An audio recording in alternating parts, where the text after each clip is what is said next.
everybody, and welcome to another edition of the Mr. Warren Hayes Show. I am he, Mr. Warren Hayes. Hope you are all having a lovely week so far. Thank you very much for joining me again this week for this podcast where we talk about professional wrestling right here on youtube.com/Mr. Warren Hayes. We're on your favorite podcast application, wherever it is you're listening to. Thank you very much for allowing me to regale you for a little bit here. And, a little like on the video if you're watching on YouTube, or a 5-star review on Apple Podcast, or a 5-star rating on Spotify would be tremendous and help out a great deal and will make my day. How about that? And we'll make the algorithms day as well, because they're just looking for excuses to push me. They're just waiting for an opportunity to push me. But, they got to be, they just have to be directed in the right way. They just got to, get a little incentive now and then. So there you go. It's all in your hands. If I get the big push or not, it's all in your hands. Hey, the podcast this week, holy smokes, a podcast that has a community around it, by the way, over on the Mr. Warren Hayes Show Discord. Link is in the description. You can come and hang out with lovely people to talk about pro wrestling from all places in the world, really.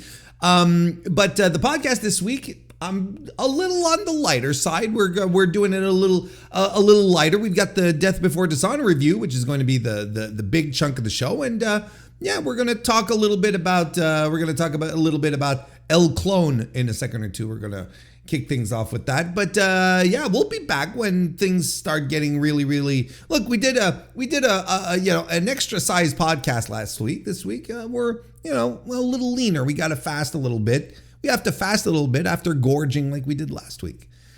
It's only healthy. So there you go. Let's get right to it. Thank you very much for being here. AEW has officially brought on board onto its roster the Mexican luchador Arez. In fact, he's going to be joining the roster under the name El Clone, a dark counterpart to AEW's hologram. Possibly introducing one of the most exciting modern day lucha libre rivalries to the AEW audience. So this unfolded on the August 30th edition of AEW Collision after Hologram, continued his undefeated streak in AEW, defeating Jay Lethal. There was like a glitch, right? There was like this technical glitch that occurred during his victory celebration, and then you get some sequence that says clone activated, right? And then you see like a sinister version of Hologram, and then it's written soon on screen, and teasing the arrival of El Clone. So a lot of people started speculating as to who the hell El Clone was going to be, or who he is. And it turns out, you can always, when it comes to luchador related things, you can always turn to Lucha Blog, who confirmed that Arez is portraying the character. And while some fans seem to have figured it out pretty much immediately, right? The connection here stems from Arez's long history with Arez, who is the wrestler under the mask of Hologram, and Arez and Arez have like I said, they have a storied history with each other. It's like they first faced each other back in 2014.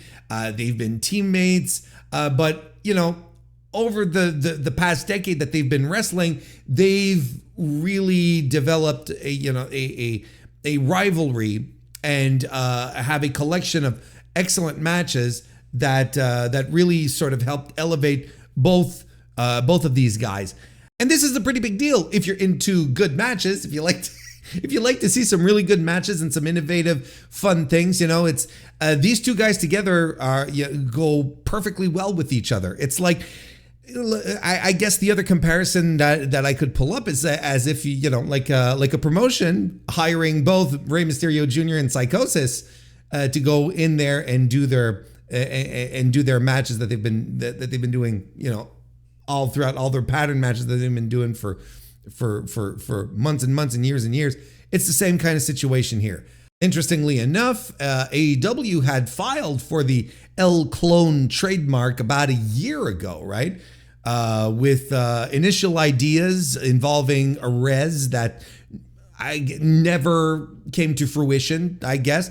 According to Lucha Blog, two specific events helped make this event happen. Finally, like AEW, putting this, putting their hand, grabbing Arez and pulling him into the fold. Arez's performance at the Dean 2 show, which of course had a bunch of AEW officials present and watching, and apparently he impressed a lot of people there, and a reported interest from WWE for, of course, AAA. Arez had previously worked in AAA from 2018 to 2024, but then he left. He always was in these start-stop pushes that never really went anywhere. He'd get a little push and things wouldn't work out, so they try again. I wouldn't even call them a push. They just try stuff out. So he was fed up and he decided to hit the bricks. WWE offers a return. And AEW quickly made their offer, right? Well, basically, Arez saying, well, look, you guys have been jerking me around for the past year or so, I guess. He didn't say that directly, but you can assume that there's a part of this that includes the idea that, look, you guys have been talking to me for the better part of a year. You've been telling me you want me on board. You signed this trademark, and what are you bringing me on board or not?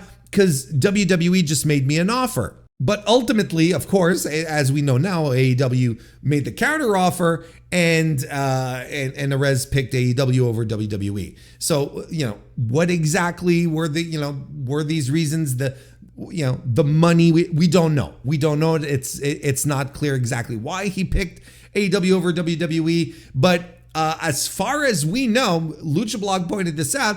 It is the first AEW WWE battle. I don't want to say bidding war, because I'm sure money had something to do with it, but we don't know exactly what it is. But look, at the very least, it was the first battle that the two companies had over a Mexican free agent ever since WWE took over AAA. So already, like straight out the gate, AEW has already won a free agent battle with WWE in the Mexican territory. And I think this is interesting. It's nonetheless interesting because again, this is a Lucha Blog pointing this out again. God bless Lucha Blog for the news today. But about a month ago, the Super Luchas Lucha Libre news website mentioned that WWE was switching from targeting CMLL wrestlers to indie wrestlers, right?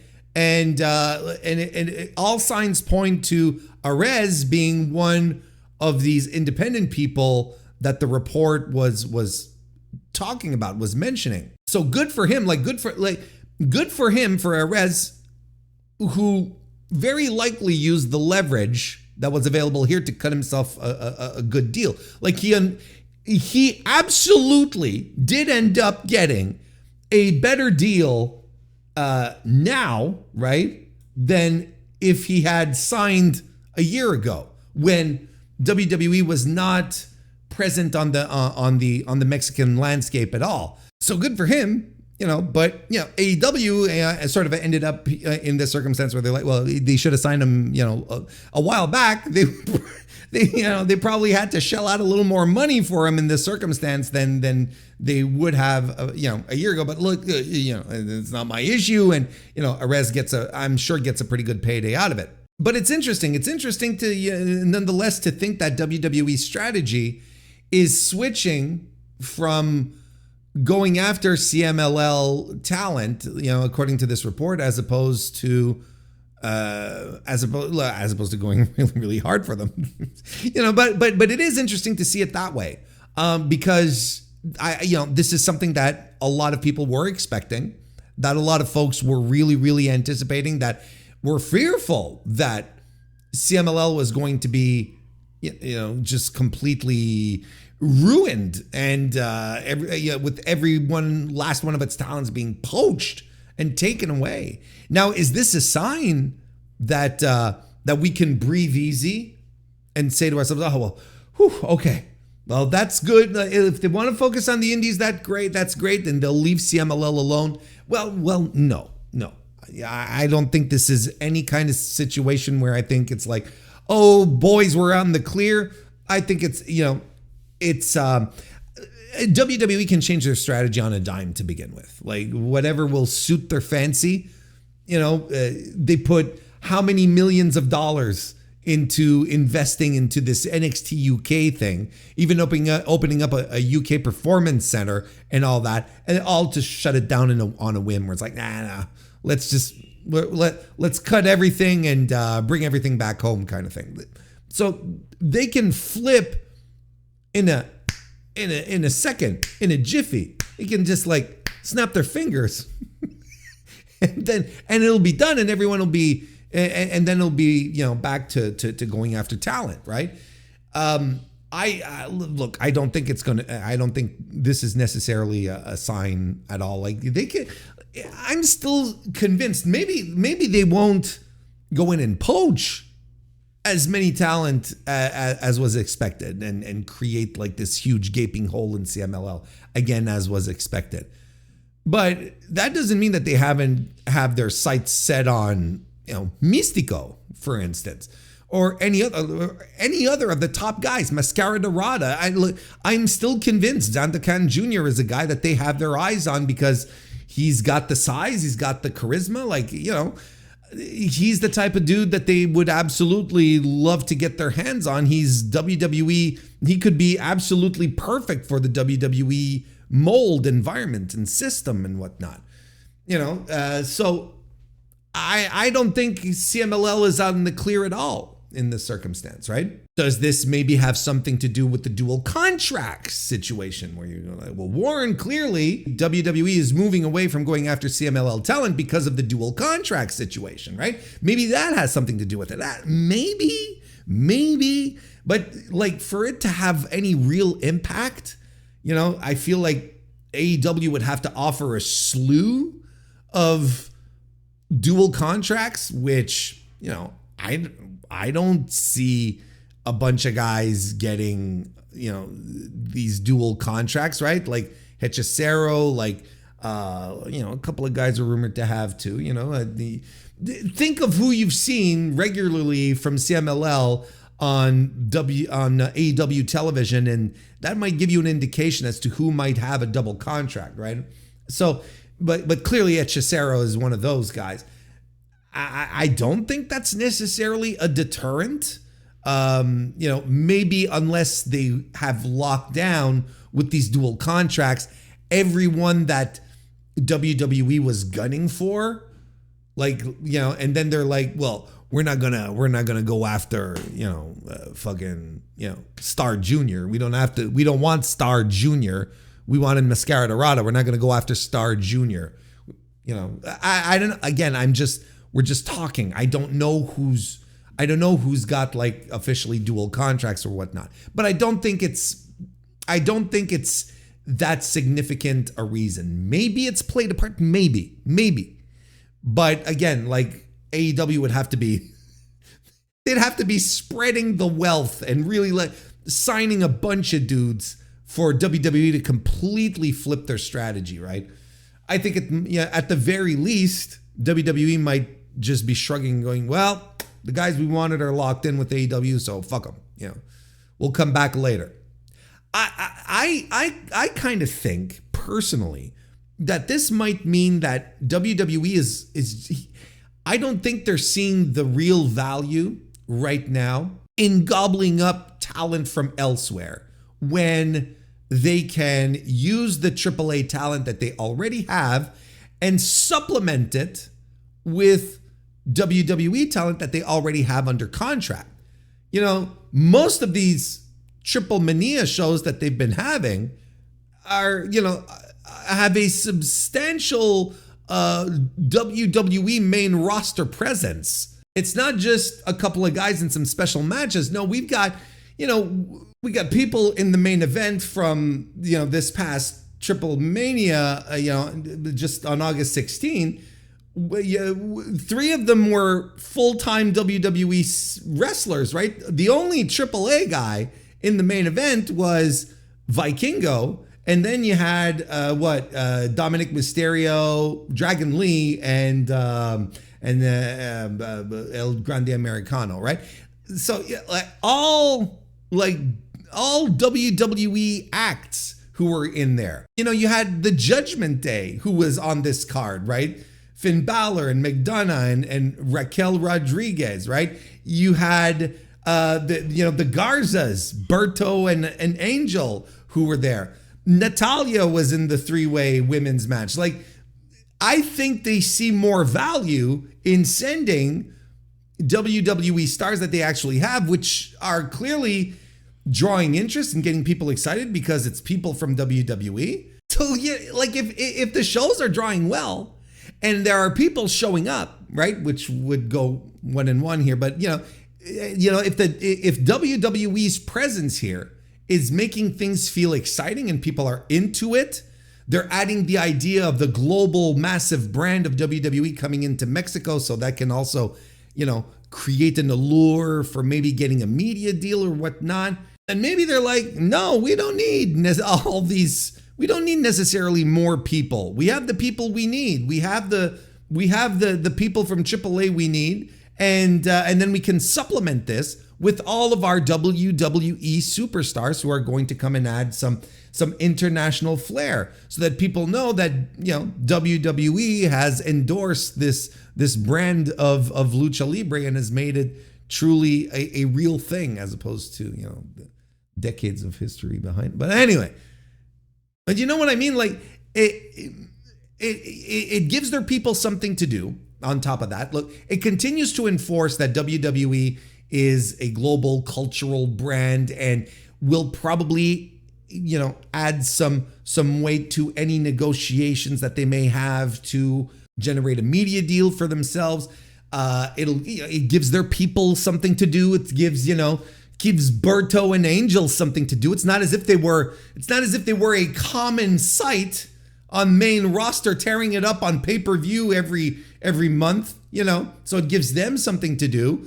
And it probably keeps them from hiring people that might be that would take more time to integrate, because they have to unlearn whatever they have learned as far as lucha libre goes to adapt to this WWE house style that they are creating in AAA, right? Remember, this was one of the edicts that was put out. I don't know if you recall, and I'm paraphrasing here, but basically, AAA talent was told that they were going to have to learn to work the WWE house style moving forward if they wanted to get booked and show up on shows, And then there's the whole thing with Alberto El Patron, who's still hanging around, and he's not gone. Anyone who thinks he's retired and is not coming back, so they've got all these things lined up. I don't think that, I think if anything, this is what I'm trying to say, as opposed to I don't think. I think here it's more of a situation where WWE is maybe pulling back a little bit. I don't want to say calling a truce, but deciding not to go too hard. How about that? Deciding not to go too hard on acquiring talent, because I think they really want to get their footing set with the talent that they have. They realize that the WWE talent has value in Mexico, so they just have to send people that they seldom use or never use on the main shows. They just have to send them down there. When you think about it, the Wyatt Six would probably have just a wild time in AAA in Mexico. I think they'd be, as opposed to whatever they're not doing with them on Raw, despite how ballyhooed they are.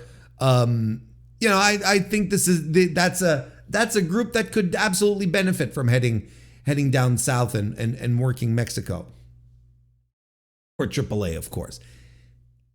See, I kind of feel like maybe WWE is just holding back, and them going scorched earth is absolutely not out of the realm of possibility. I think it might absolutely still be a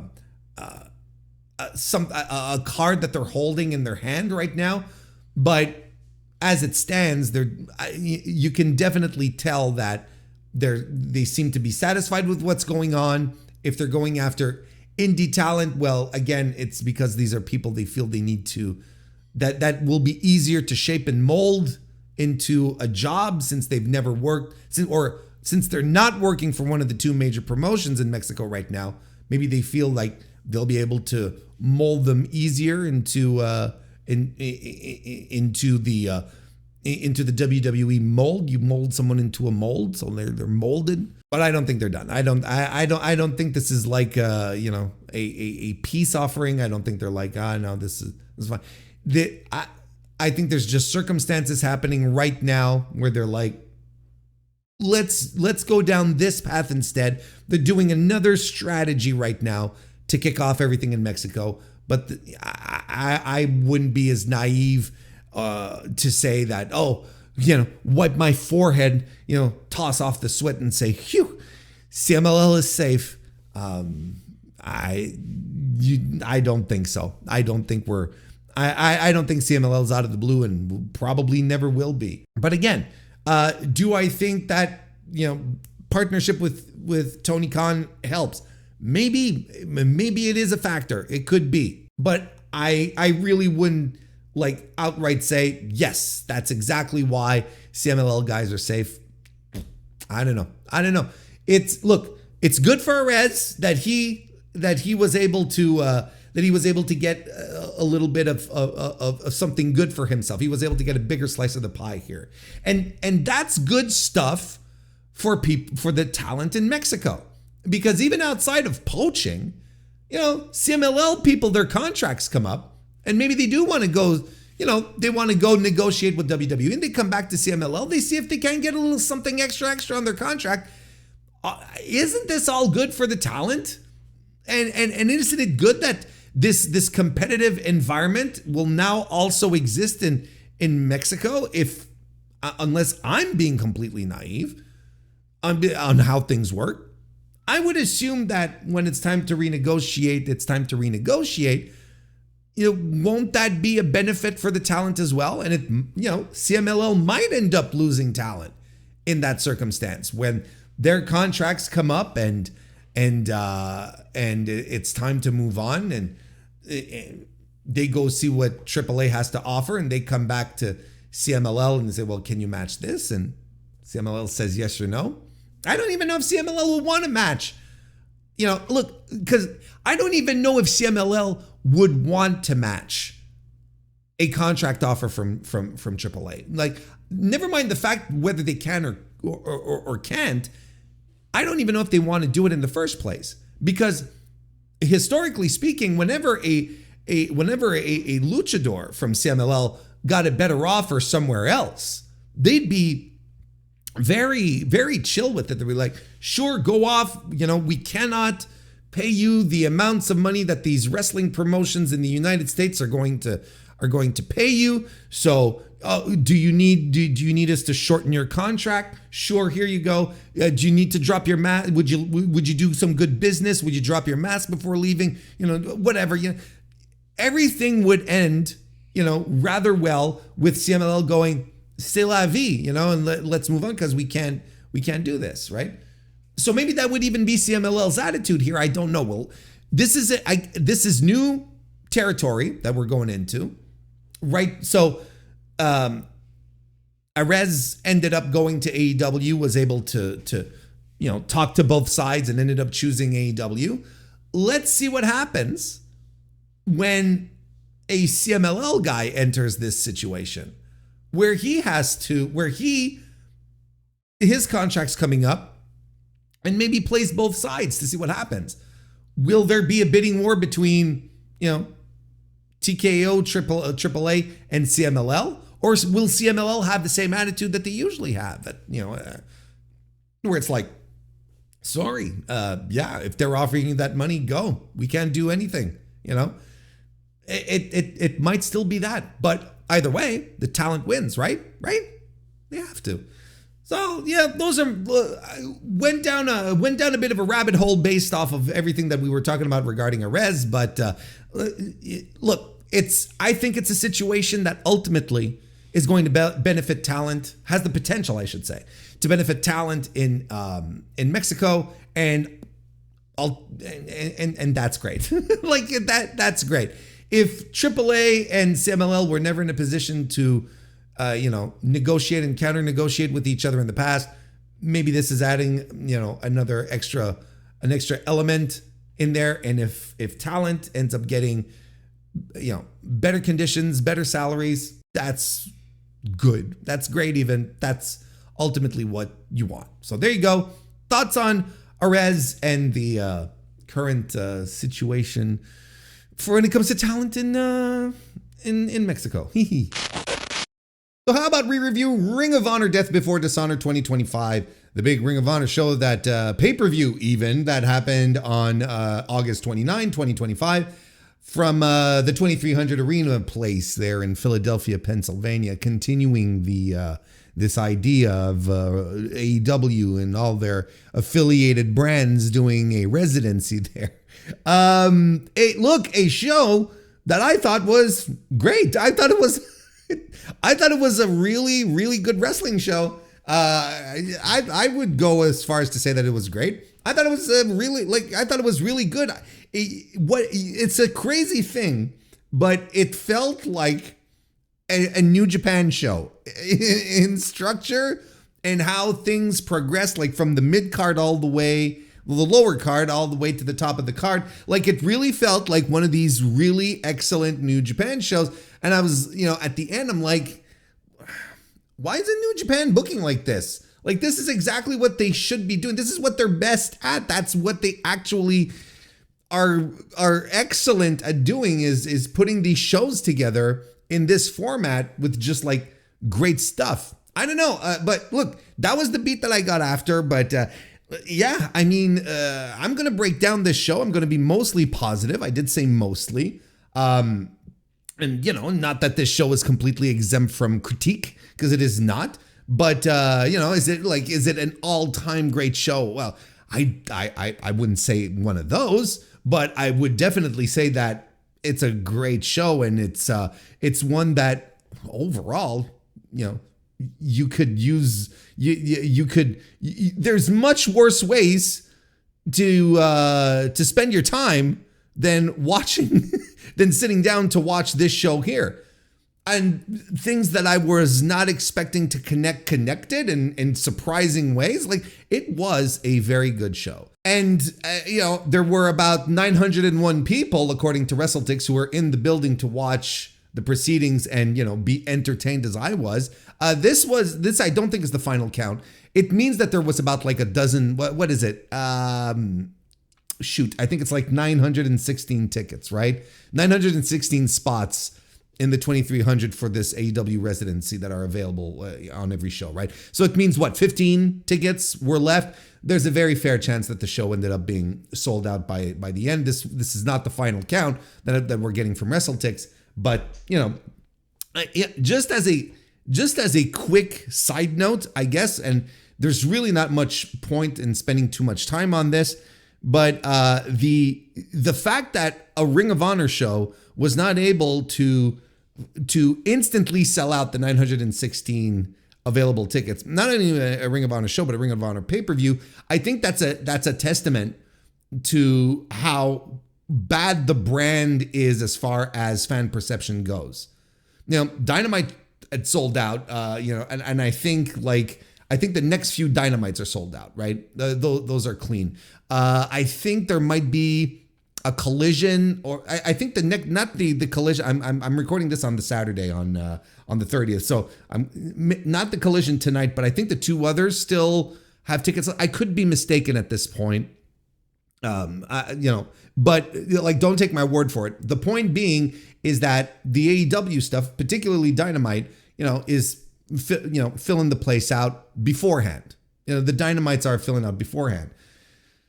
Whereas in this case here, as far as the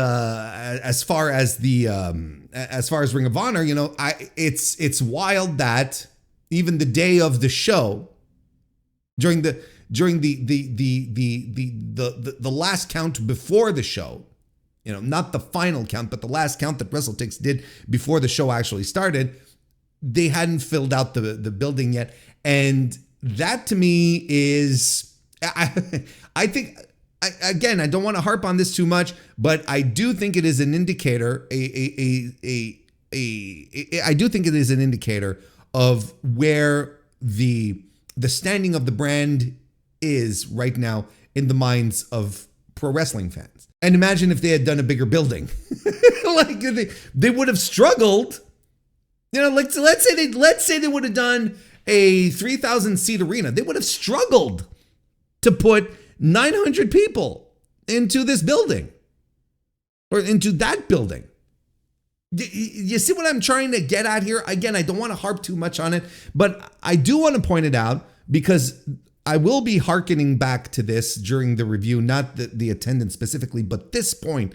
The point that I'm trying to make here is that Ring of Honor right now is a brand that does not have any connection with wrestling fans right now. It is, it's not a dead brand by any means, but it is a brand that is struggling because it doesn't have any exposure, because being behind the paywall of Honor Club at $10 a month is just not doing it for them. Look, we know for a fact that Tony Khan was hoping to get a deal years ago and it didn't shake out, and he's still hanging on, like he hasn't given up. And he even said on the presser, not the presser, but the call that the media call that he took that he did before Ring of Honor, he said, right? He outright said, "Look, we have received offers, but none of them make sense." That's what he said, essentially, right? I'm paraphrasing, but I do think he used the words, "none of them make sense for what we want to do," and specifically turned everything back to say, that he would like to continue to work with Warner Bros. Discovery. So I think there is a part of him that wants to, maintain really great relationship with his current media partners. I think that's clear, but the other part is, where he says we've received offers and he's declining them. Well, they're probably not up to par, right? Because I've seen people say, well, what the fuck, Tony? Just take the money, right? Just take the money.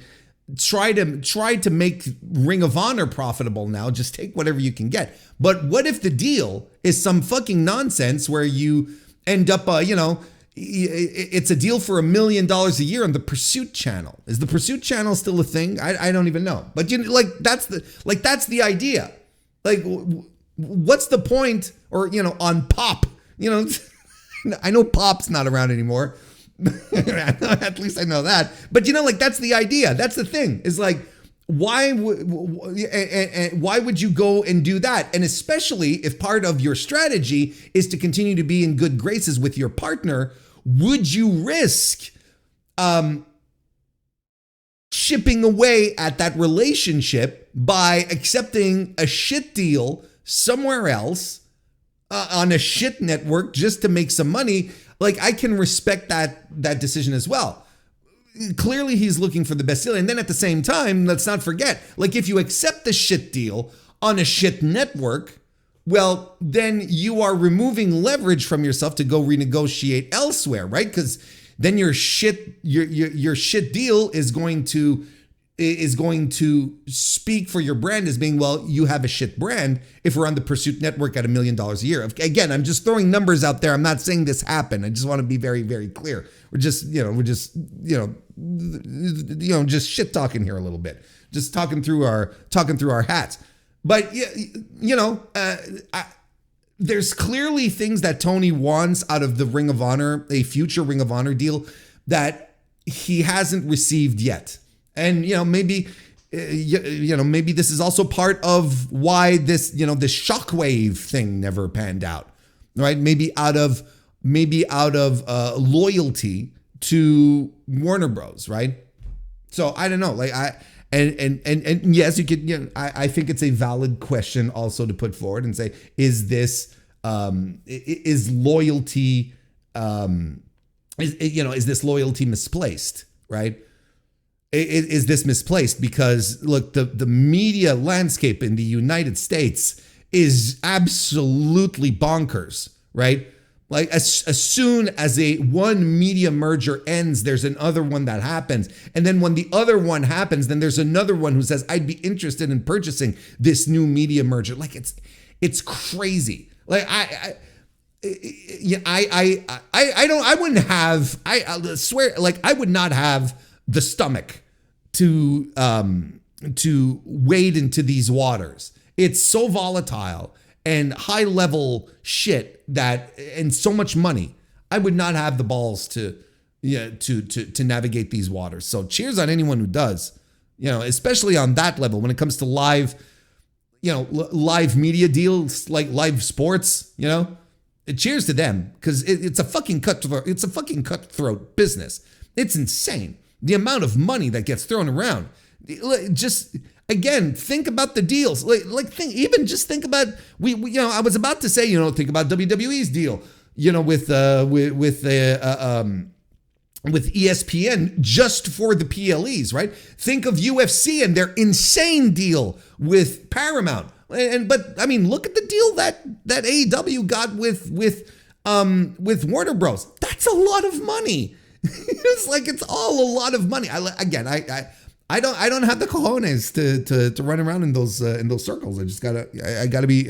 You don't want. Look, if you want to hire me, you shouldn't though. But if you want to hire me for your wrestling promotion, but again, I want to underscore, you shouldn't. But if you wanted to hire me for your wrestling promotion, do not hire me specifically to go out and work media deals. I will crumble. I will come to pieces. You'll be picking me up in a baggie the next day that I go to one of these meetings and you'll be saying, here remains what's left of Warren Hayes. Talk about this show. We're gonna do the usual thing that I like to do, where it's start from the top of from the main event and then work our way down. Although there are circumstances that, look, we might be wibbly wobbly in our structure here, but who gives a fuck, right? Who cares? Who cares if we're wibbly wobbly here? But let's go right ahead with the match that main evented the Women's World Championship. Champion Athena, of course, successfully retained her title in a very, very decisive win over Mina Shirakawa. No nonsense, no chicanery, no trickery. Just a straight up finish where we get a straight jacket power bomb, Liger bomb type of situation, which was awesome. And then the O-face, like you couldn't get a cleaner win. And that was the way to go, quite honestly. Now, I previewed this on stream earlier this week. And I think my prediction came to pass. This is a match that was good. I think it was a very good match on top of that, but I think is extremely overrated by a lot of fans, because I think we perceive both of these women to be better wrestlers than what they are in reality. And I have to temper this because I got into a pretty heated argument with my lovely fiance, Kristen, when we started talking about Athena. I talked about it on stream, and this is kind of what brought it up. She brought it up while we were watching the main event, talking about what I talked about on stream. And if you didn't watch the stream, let me sort of wrap it up for you. Athena is a very good pro wrestler. I think she's a very, very good pro wrestler. But I don't think she is the sure thing that a lot of people make her out to be. I don't think she is this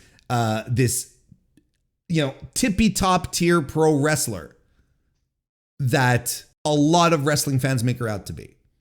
And I think a lot of wrestling fans make her out to be this tippy top wrestler because of her title reign in Ring of Honor. And suddenly like she's this, she's like this sky high, untouchable top 3 in the world pro wrestler, which I legitimately believe she is not. I don't even think she's top 3 in North America. Like she's a top 10 wrestler. I won't argue that with you. I think she's absolutely a top 10. You want to make an argument for a top 5? Like I'd even have to think about it. Would I put her in my top 5? Maybe. I haven't put the brain power behind it, like to really break it down and think about it. Like who's my top? She probably would be a top 5. Top 3? Top 3, I'm not so sure. And there's reasons for that. There's reasons that I think she's like, I think she loses focus quite a bit in her matches where she tries to emote too much. She tries to do too much character.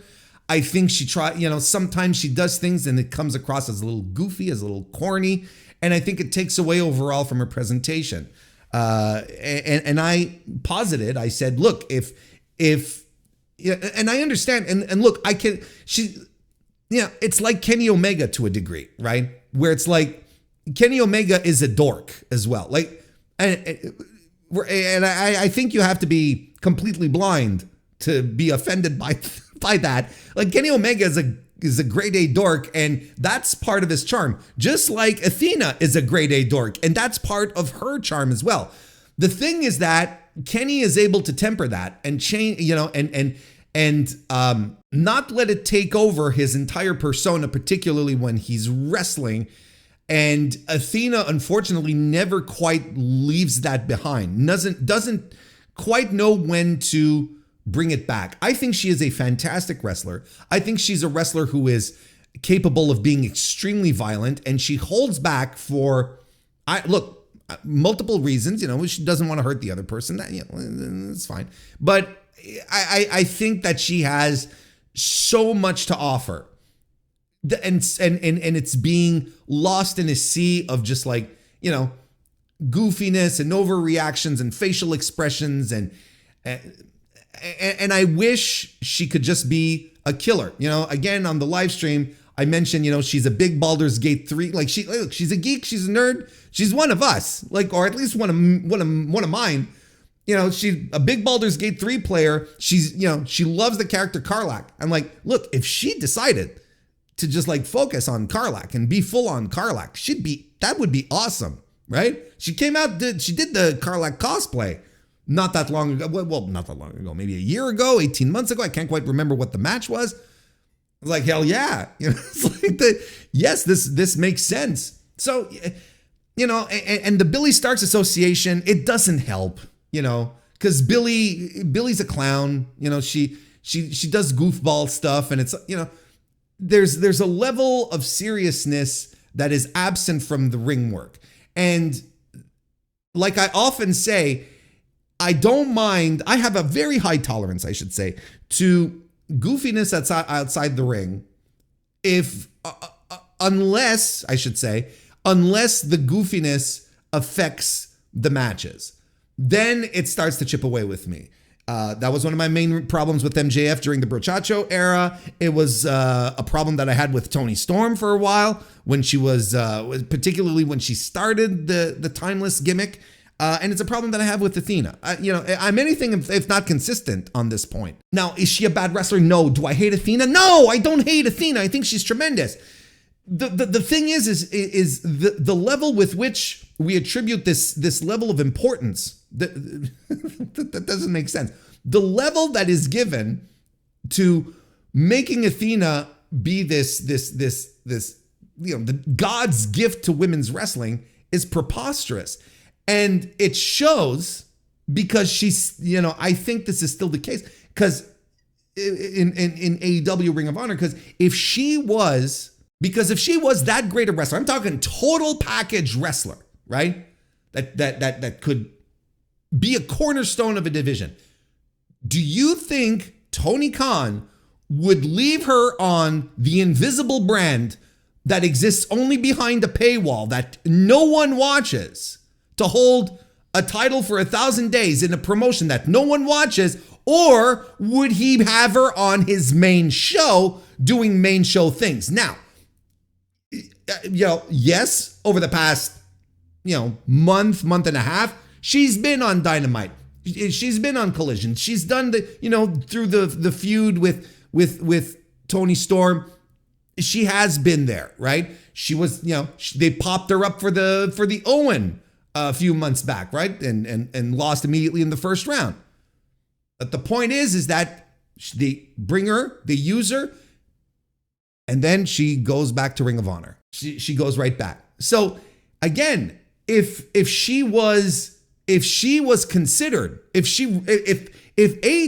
did believe, Tony Khan, let's be honest here. If AEW did believe that she was some kind of game changer, she would not be slumming it in the paywalled promotion. To me, it's just such basic A to B logic. And somehow, most fans will try to take all sorts of twists and turns and try to deviate, between the A and the B. But it's a pretty straight line. And this is not necessarily an indictment on Athena. I just think Athena might be a tad overrated. That's all I'm saying. I think she's a great pro wrestler. I think she's a very, very good pro wrestler.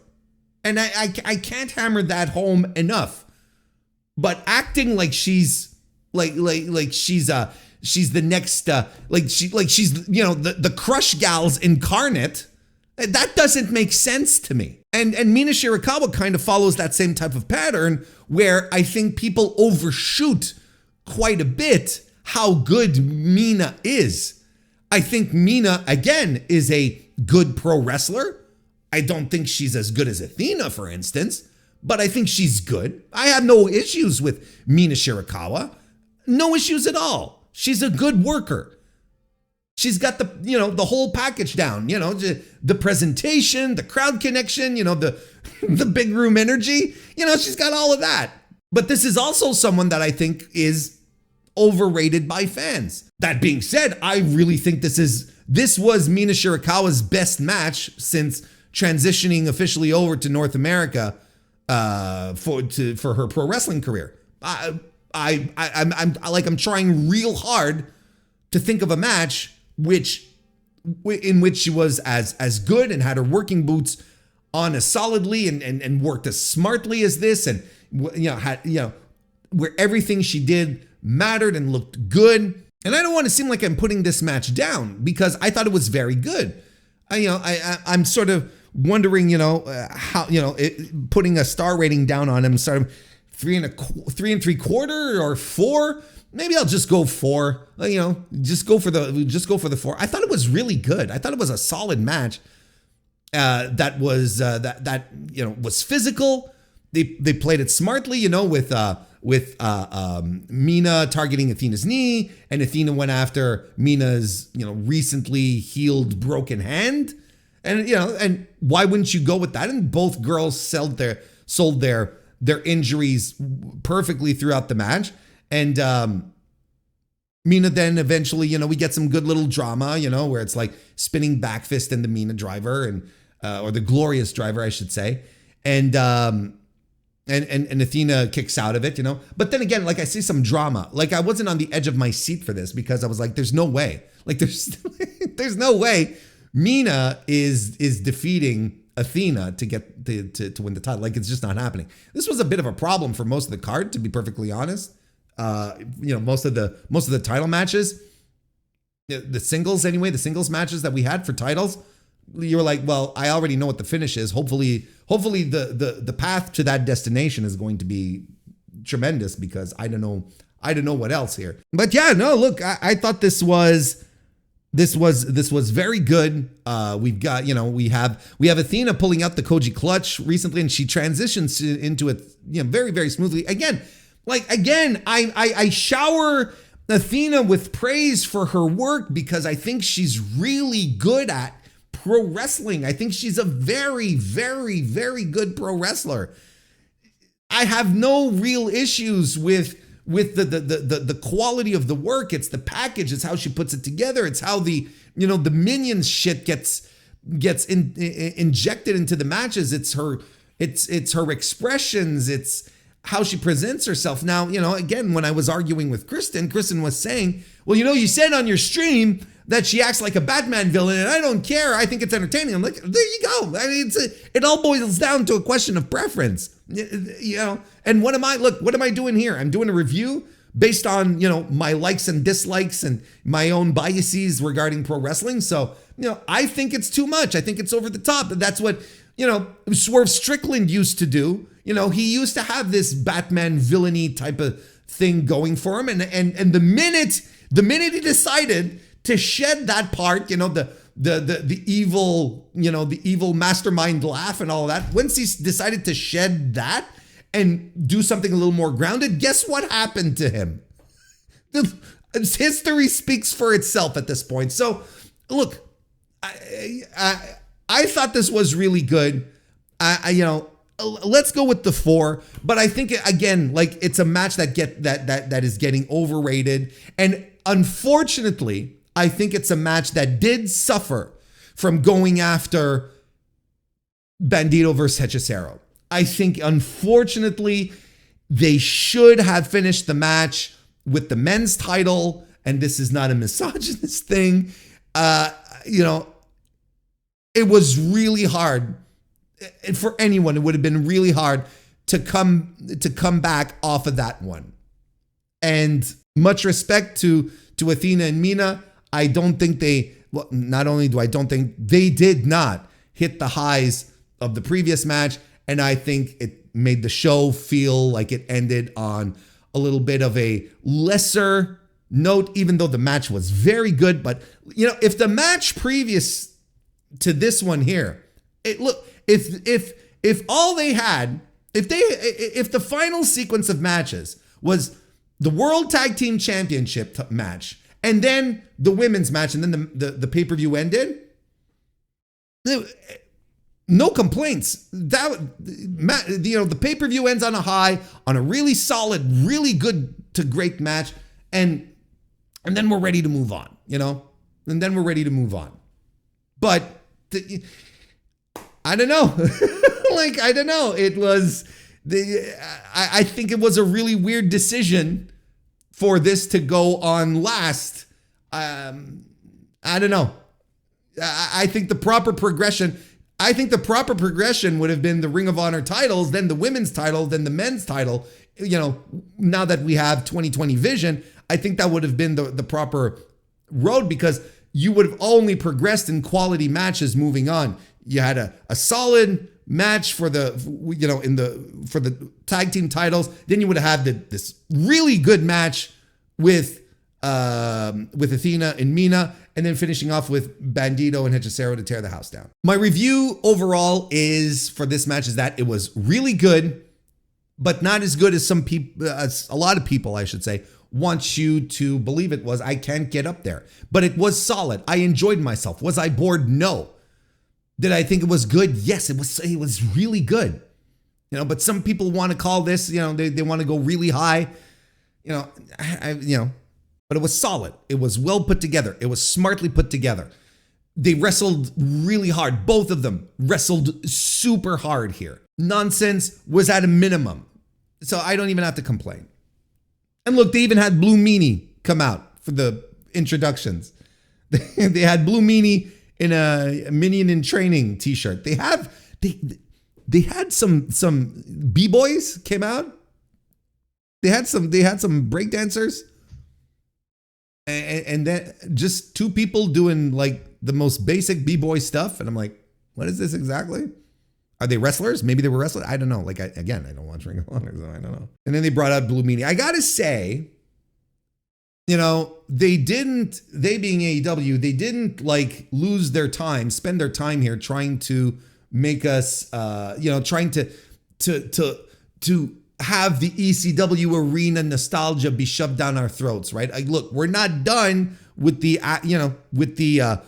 overall residency, so we still have time for them to dig out some old ECW folks, right? That's still a possibility.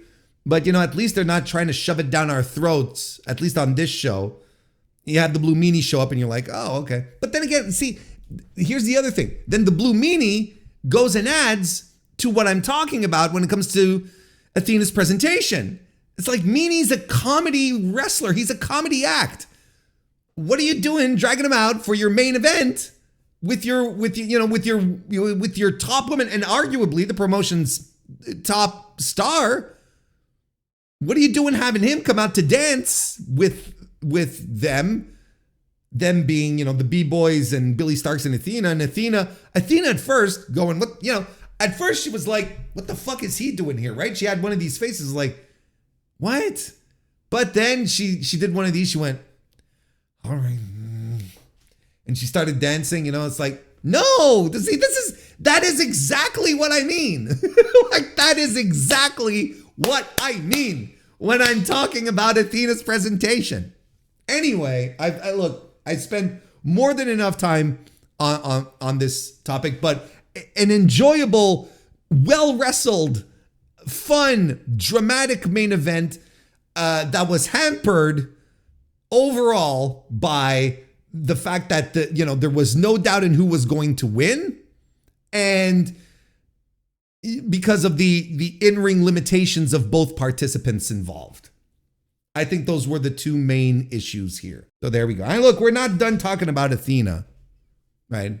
But that's all I really want. All I really want out of her is just to focus, streamline her presentation into being a badass. Because if you recall, that's what got her jettisoned off of AEW in the first place. Because she beat down someone so hard during wasn't it on Dark on top of that? She beat down someone so hard on Dark that she got sent to Ring of Honor, probably by, as a punishment. But fans were enamored with it. Fans were like, let her fight. Let her beat the piss out of women. What are we doing here? She's great. That was the thing that brought her to this level to begin with. But now we're doing something completely. Look, anyway, I got to move on. I could do just an hour on this if you wanted, but not today. The Ring of Honor World Championship was also defended. Bandito successfully retained against Hechicero. This was awesome. They went just over 36 minutes, right?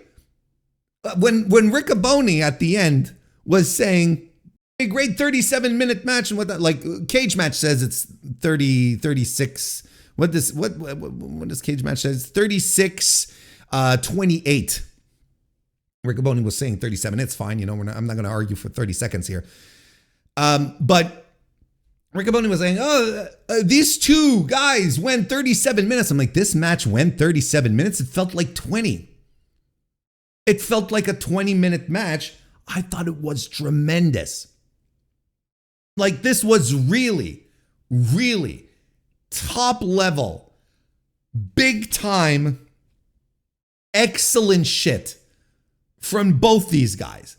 Incredible setup at first, where they're doing the grappling. Look, it's Hechicero. You're not going to escape that. And Hechicero does it in this way.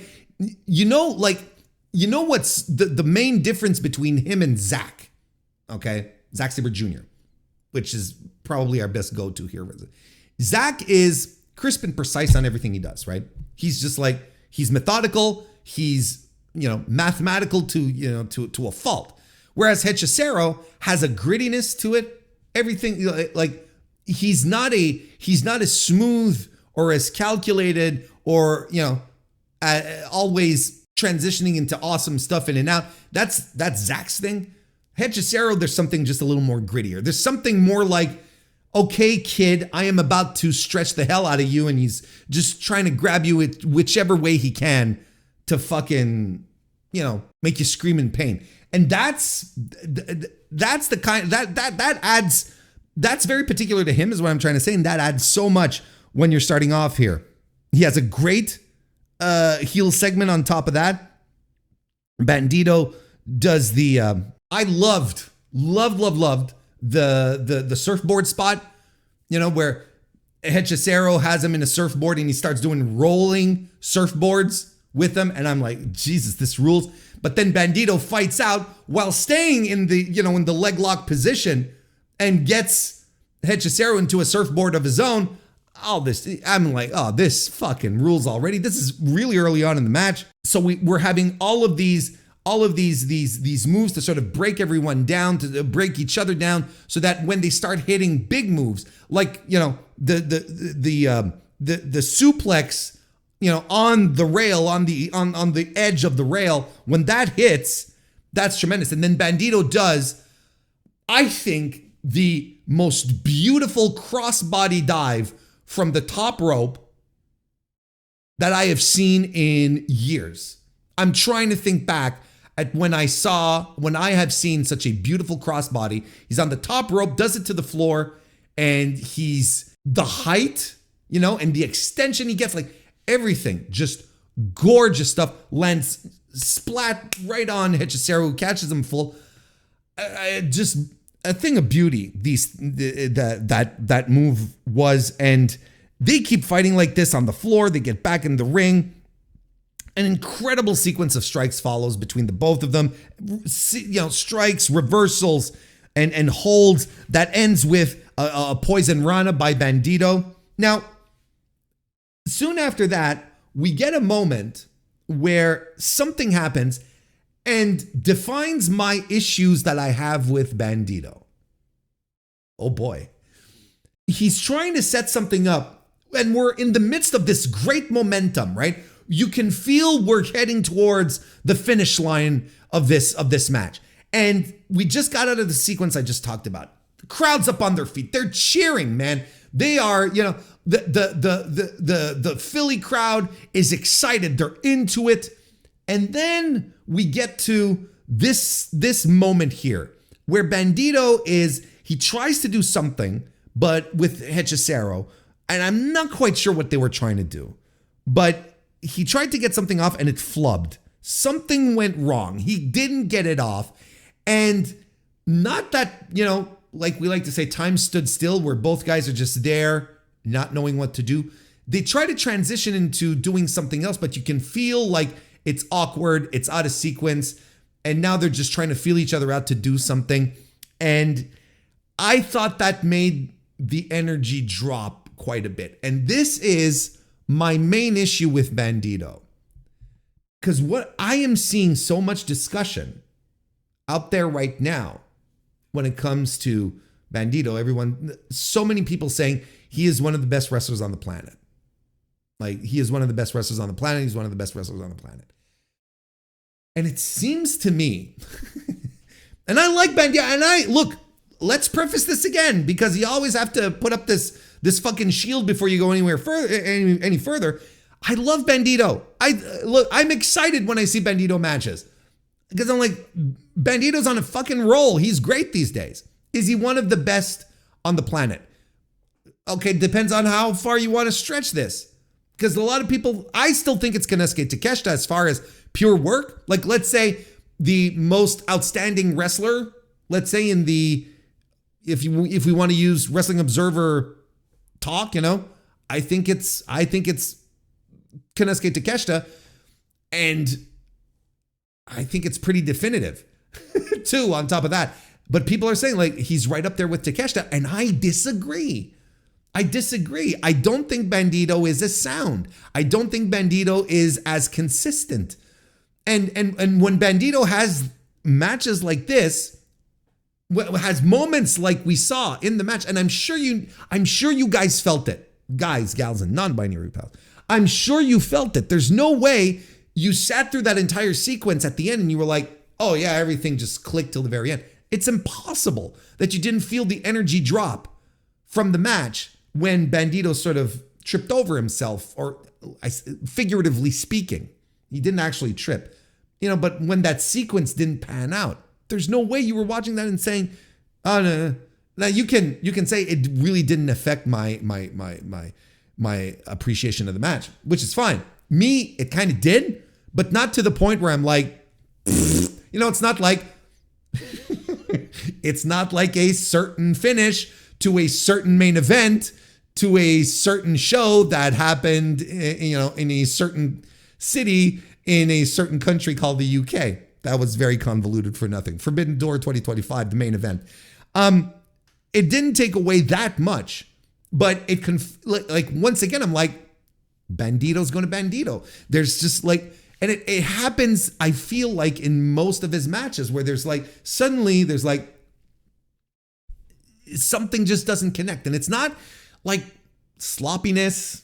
It's not that either. It's like we just lose the plot. There's like something just drops. And Bandito has to figure out how to reconnect with things. That and, me personally, I feel like there's a lot of, like, I'm not a fan of the 21 Plex.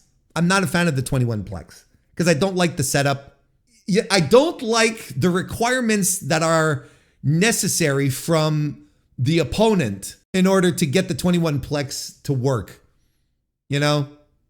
Hanging on to the ropes, and staying there, staying half, basically, hanging on to the ropes, bent forward for the time for Bandito to do his gun thing, run the ropes, come back, do the flippy do and the German, not the flippy, but the hop and the German. Like, it's a very convoluted finish, and I'm not a fan of it. I'm really not.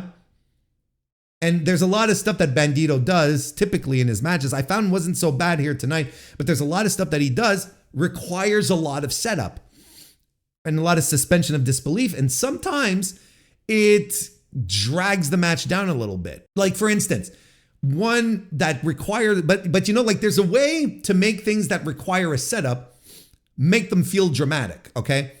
When he does the moonsault belly to belly, right? Or the flipping, the moonsault slam, right? You know what I'm talking about. He did it on Hechicero.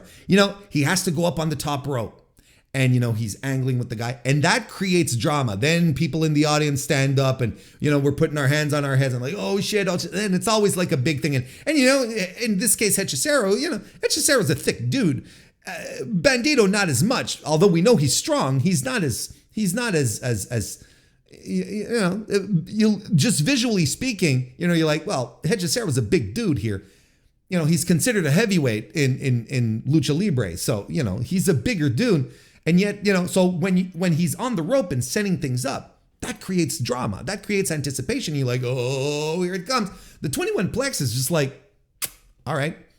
The other guy's just there waiting for you to do it. Bandito, just go fucking do it kind of thing. That's essentially it. And he didn't even win, right? He didn't even win with the 21 Plex because Hechicero was blocking it, because Hechicero's like, I'm not waiting here on the ropes for you to come do your goddamn finishing move on me. He's blocking it. He's doing shit, So, so even Hechicero's figured it out. Everyone's figured it out. It's not a great finish. And so this all circles back. If I might be going off track a little bit, but it just goes to properly explain my point here, that a lot of what Bandito is about has some lulls, has some flow breakers, I guess, and sometimes just outright flubs. Again, I think he's a tremendous pro wrestler, and I think he's on the run of his career right now. I really do. I think he is absolutely spectacular. He's doing things that he's doing things that I didn't think were possible in some circumstances, but also like he's getting crowd support, and the fact that people are going around, saying he's one of the top wrestlers in the world right now, and so on and so forth. Look, that's tremendous. And I think he's a guy who is extremely talented and deserves accolades.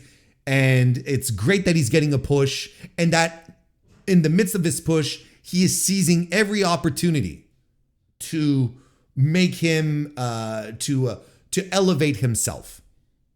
He is taking every opportunity to elevate himself. He's not letting a single match pass him by, where he is not doing some cool shit, where he's not stringing together a great match. Look, these are two great back-to-back pay-per-view defenses of his world championship. I'm not bitching. It's fantastic. But again, like, I feel I'm a little counterculture when it comes to the appreciation of Bandito, where I don't think Bandito is as high level as people make him out to be. I legitimately think Konosuke Takeshita, like, because he's the comparison that everyone's bringing up, I think that Takeshita is a more consistent, solid, high level, big match wrestler than Bandito is. Does that make sense? And look deep into your heart, you know it to be true. You know it to be true. And I think Hechicero is phenomenal. And I've been a big fan of his for a while now, particularly once I started watching CMLL proper. I'm like, this guy absolutely rules. And then a lot of people in my circles were already like singing his praises, and I immediately understood it. I think he is an unsung. I think a lot of people like Hechicero quite a bit, but I don't think he gets the praise that should be given unto him, because here he is in a big time match and he is delivering. And not only delivering, but he's delivering an American style main event match. And that to me is significant too, because I've seen him in main events in Mexico, right? And lucha main events aren't exactly structured the same way. They don't go down the same way. It's something else. But I don't think we're talking enough about, in general, of how well Hechicero has adapted himself to the North American, or specifically the American match style, the American televised match style, as opposed to, what he'd do in CMLL, where there's always stuff that's a little more up in the air. I don't want to say sloppy, that's not the right thing, but a little looser. How about that? Where things are a little looser as far as structure goes and things you want to do and selling and whatnot. Hechicero has made a complete, functional and competent transition to American style TV wrestling that is actually kind of surprising, that a lot of guys, especially a lot of lucha guys, would have had in the past difficulty doing. See Sin Cara, for instance. It's outstanding. And look, again, I'm picking at straws here, but like, people are calling this a match of the year. I like the Takeshita match better than this. But let's say I'll give this I'll give this 4.5 stars, and I'm comfortable with that, because I really do feel like the finish ran out of gas, and which leads me to say, well, I think they missed their peak. I think this match could have ended sooner, much sooner, and then I'd probably be much higher on it. But then again, look, I'm like, this is an excellent match. I'm not like trying to say this is, everyone's saying it's a 5-star match, I think it's 3.5. No, I just don't think it's a match of the year. I think Takeshita and Bandito is closer to a match. It is in fact the match of the year candidate. Like that to me is a top tier MOTYC. Absolutely. But in this circumstance here, this match here, while excellent, I don't think it's all the way up there. But boy, oh boy, did it rock the house. Was I thrilled to see this match? That was excellent. And it elevated the entire card. I thought, there's so much good that came out of it. I loved it. I absolutely fucking loved it. Loved the structure. And did I say Bandito wins? Yeah, yes, I did. I said that he didn't win with the 21 plex with just a German, because Hechicero had figured him out. Here's the thing. Can we, with Don Callis, you know how wrestling likes to hammer over your head something that was, funny one time, but then we'll continue to ram it home. That one time that Don Callis tried to speak Spanish, but his sentence structure was all fucked, intentionally, and then did the hechicero thing and screamed it into the microphone and did the funny face. Now he's got to do that every time. He's got to do the face, right? You know what face I'm talking about. And he's got to pretend that he knows how to speak Spanish every time now. And maybe it was funny for a week or two, but now I'm like, now it makes me uncomfortable. Now I'm just like, okay. But, we're probably going to continue doing it because it's pro wrestling, and pro wrestling, has to hammer shit over your head. You just can't enjoy something and think it's a giggle. You got to bring that back every week. I don't know. Great match, nonetheless. Ring of Honor World Tag Team Championship was defended or won. Okay, here's what we're gonna do here. First of all, we're gonna go through the whole Sammy Guevara stuff for the evening because that was a through line for the entire pay-per-view, and we're gonna start by talking about the title situation now, because Dustin Rhodes, of course, as you know, is out with injury. He's gonna get surgery, and Ring of Honor never announced that they were stripping the trios titles, basically, and the tag team titles from Dustin and his partners. He was trios champion with the Von Erichs and was tag team champion with Sammy. But they never said that the titles were going to be vacated until we started the fucking matches here today. Where it's like, or I think like Ian Riccoboni mentioned it like on Dynamite in passing, I think. Or there's somehow someone just said, oh yes, the title, he's been stripped of the titles. Was that okay? Like up until Thursday, because I did check before starting the stream, up until Thursday, Dustin was still champion on the Ring of Honor on its official website. He was still champion. So this was all, again, sort of put together very haphazardly. Not that I really give a shit. Not that it infinitely matters to me. But the match, essentially the matches were for the vacated trios titles and the tag team titles, which is fine. Don't get me wrong. But then again, goes to continue my point about Ring of Honor and et cetera, et cetera. Anywho, let's move on. So again, we're gonna go through the Sammy Guevara timeline here in order, because I think it's important that we go in order here, because it has implications. Okay, because if you watch, you know what we're talking about, but I prefer to do it in this order here. During the pre-show, Sammy Guevara is outside, arriving at the building.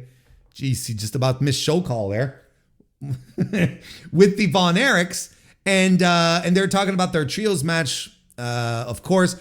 And then both of the Von Erich dudes are saying, well, listen, whoever you want between the both of us, Ross, Marshall, whoever you want for you to be your tag partner, it'll be cool. And Sammy's going, hey, don't worry, guys, I got this. We'll talk about it later. Let's focus on the trios match. So from this point on, as a seasoned viewer of professional wrestling, that this means that Sammy is not choosing Ross nor Marshall to be his partner for the tag team match later on. You absolutely see this coming because you've watched pro wrestling for more than 6 minutes and you're not a dummy. So you know exactly how this goes. That leads us to the first of these matches that Sammy had, which was for the trios titles, the 6-man tag team championship, I should say, where the Shane Taylor Promotions team of Shane Taylor, Sean Dean, and Carly Bravo defeated Sammy Guevara and the Von Erichs. So they become new championships. What did you think of the match, Warren? Well, let me pull up my notes here because I don't think I have very much. I thought this match worked. because there was a lot of heat. The audience had turned on Sammy. They had nothing to do with Sammy Guevara. This was even before he started doing heel work on the show. They just completely turned on him, saying Sammy sucks, you still suck. They had nothing to do with him. And he was a babyface here. He was a babyface with the Von Erichs, and STP were straight up heels, but they were getting huge reactions from the Philly crowd. We even had "fuck them Cowboys" chants, which I think was referring to the Dallas Cowboys as opposed to the Von Erichs being Cowboys. I would assume. There's a rivalry, right, between the Eagles and the Cowboys, right? Probably. I don't know. But I think that's probably where this all was coming from. But the heat was here for this match. It was tremendous. This really did help make this match better for what it was. Because I don't think the Von Erichs are that good. I think Ross kind of sucks. I think Marshall may have something, but these guys they're getting older, and Ross is almost 40, if I'm not mistaken. Marshall's still in his early 30s, but look, it's what you see is what you get type of situation. They're fine, they're okay. In fact, I don't think they're all that great. I don't think they're all that good. So, it is what it is. It was a good enough match, 3.25 star, but there's a lot of the heavy lifting here that came from the audience. Just for some reason wanted Sammy Guevara's head, and when STP won, big reaction, and quite frankly, good because I think Shane Taylor, Sean Dean, Carly Bravo, I think these guys are very good. I think they make a great team. I think they make a great faction. I keep forgetting that Anthony Ogogo is a part of this group. And I see Anthony Ogogo there and it's like, okay, sure. Yes. Trisha Dora, a wrestler that I have always loved. She's in there too. You've got Lee there. This is a fucking great group. Why aren't we doing more with these, with this group in Ring of Honor? And maybe we are, I just don't know. But, I think it's well deserved. Shane Taylor has been a rather solid backbone for Ring of Honor. I think he's been very good, and I like Sean Dean a lot, and I think he's finding himself. I think he really is finding his wrestling persona, his wrestling voice. He's becoming much more confident, much more assured of what he's supposed to be, and that'll be that. If he can knock that out of the park, he might be up for some bigger, better things than we expect. So after that, later on in the evening, this is where we're at in our own breakdown here. We get Sammy Guevara, who was going to face the Outrunners, but with a mystery partner. And Sammy, in the interview earlier with the Von Erichs, had teased Chris Jericho. He said, well, I need to break down some walls and find a partner. And then even the ECW arena people went, ooh, it's like, oh, it's a Chris Jericho reference. And quite frankly, it would have been funny as hell. It would have really been funny as hell to have had Chris Jericho show up. It's a shame. Look, I'm happy that it was Roosh. Don't get me wrong. But as a content creator, having Chris Jericho show up and basically affirm that he ain't going anywhere. He's not going to the Royal Rumble in 2026. That's the kind of content that you want to see happen, so that you can so then you have days upon days upon days of stuff to talk about. But maybe another time. Maybe another occasion. It wasn't that so turns out that he was with Roosh, and this match was again just full of heat. Sammy full on heel with Roosh playing to the crowd. Like Sammy, I didn't realize how much of a great team this would be. Rush and Sammy worked perfectly together as a couple of assholes, playing to the crowd, having these incredibly good heel moments, and just being overall bastards, soaking it in, playing to the crowd. It was masterful. It was so good. I couldn't believe it.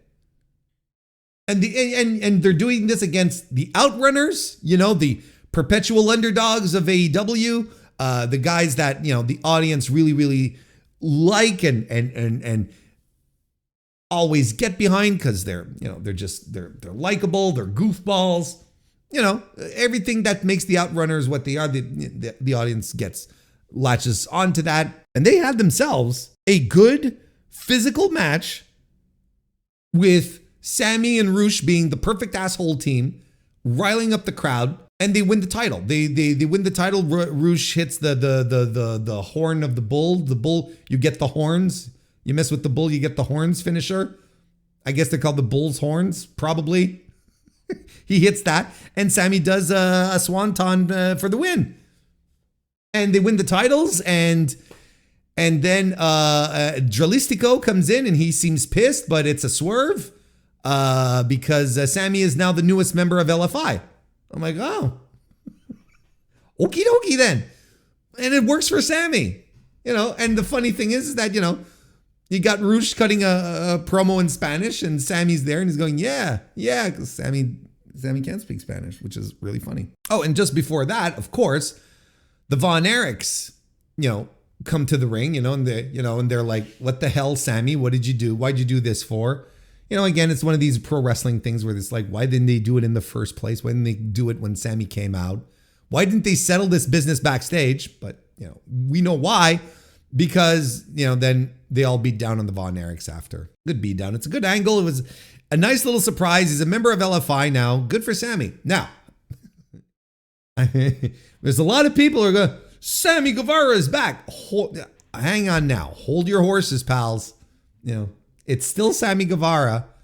Here's another guy that I kind of always feel was, a little overrated. I know he was supposed to be a part of these pillars, right? The pillars of AEW, and I always thought it was a little strange.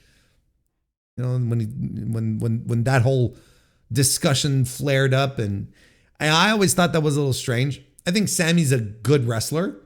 I think he's got. I think there's no other way to cast him than as a heel.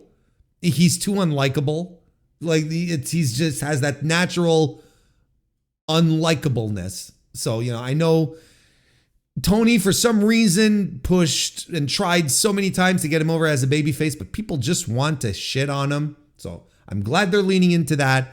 I think he looked good tonight. This is probably a guy who's kind of upset. He's got to be upset that he's been relegated to Ring of Honor when he feels like he should be on the main show. And I don't blame him. And I think that with the way he worked last night, it showed that he has something to prove. Now, again, Sammy is another guy at the same time who is older than you think. For some reason, people think Sammy Guevara is like 25 years old or whatnot. He's in his 30s. He's well in his 30s. He's another guy that is, that is what you see is what you get type of situation. And he's also a guy that I find has trouble, he doesn't string together the best matches either. He's a guy who's thinking about spots. He's a guy who he likes to do with spots. And again, I have nothing against spots, but you have to be able to fill in the spaces between the spots with a wrestling match. And sometimes Sammy struggles with that. So I don't think he's, such great shakes. You know what I mean? I don't think he's a guy that is going to tear the house down every single time. I think there's no one that I have ever heard say, watching Dynamite and Collision, I haven't heard anyone ever say, boy, we could really use more Sammy Guevara, and there's reasons for that. And a lot of them are Sammy's doing on top of that. But no one says that because it's because Sammy's work is solid. It's good, but I think I think he focuses a lot on what can I do to get a big reaction from the crowd, as opposed to focusing on stringing a really solid wrestling match together. I think that's mostly always been his main issue. He's not a bad worker in the very least. I can never say that about Sammy Guevara, because I think that it's absolutely false, But look, again, what is required for Sammy Guevara to make it back onto Dynamite as a regular, for instance? I don't know what to tell you. I don't know, because what I'm seeing right now is the same fucking Sammy Guevara that was around, fighting Cody Rhodes back then and winning TNT titles. It's the same guy. I don't know what the overhaul should be or is needed. Like, he's still calling himself the Spanish God. He's still it's still the same Sammy. I don't know. I was never all that enthralled with the old Sammy. I don't know why suddenly I should, why all of a sudden, because he has a really interesting heat-filled outing, that suddenly I'm like, oh yeah, I'm turning a corner here. I'll be anxious to see how this works out for him. Like, of course, if he's on Ring of Honor TV every week, I won't be seeing him. I'll have the pay-per-views to watch. But maybe this LFI association, since LFI, crosses the border, sorry for the terrible pun, but crosses the border between Ring of Honor and AEW very easily, well, maybe he will show up more on Dynamite. It could be. I wouldn't bemoan it. I wouldn't be like, yuck. I'm just like, as long as we don't overshoot what Sammy Guevara is capable of doing, I think that's fine. If we hang around and we say, good little mid-card act, and there you go. I think that's great. If it's tag team wrestler, there you go. Good for him. Good for him. Let's talk about the fight without honor, where QT Marshall defeated Paul Walter Hauser. Listen, this fucking thing was wild. And this is one of these matches, folks, and it happens. I'm human. This is one of these matches where I was sitting down and I had my arms crossed over my chest and I was ready to say, P-U, I hate this match. This stunk. Yuck. I was ready to do it, but I cannot. This match rocked. This was so much fun. And I did not expect it to go as hard as it did, because it wasn't just like your run-of-the-mill plunder match here. Look, if anything, you wanted your ECW tribute, there you go. There you go. We had the tax. We had the glass. We had blood. Paul Walter Hauser, Hollywood actor, does pro wrestling for shits and giggles, for the kicks, right? This fucking guy is a Marvel Cinematic Universe character, okay? He does not need to do this, but he decides to come into this ring and bleed.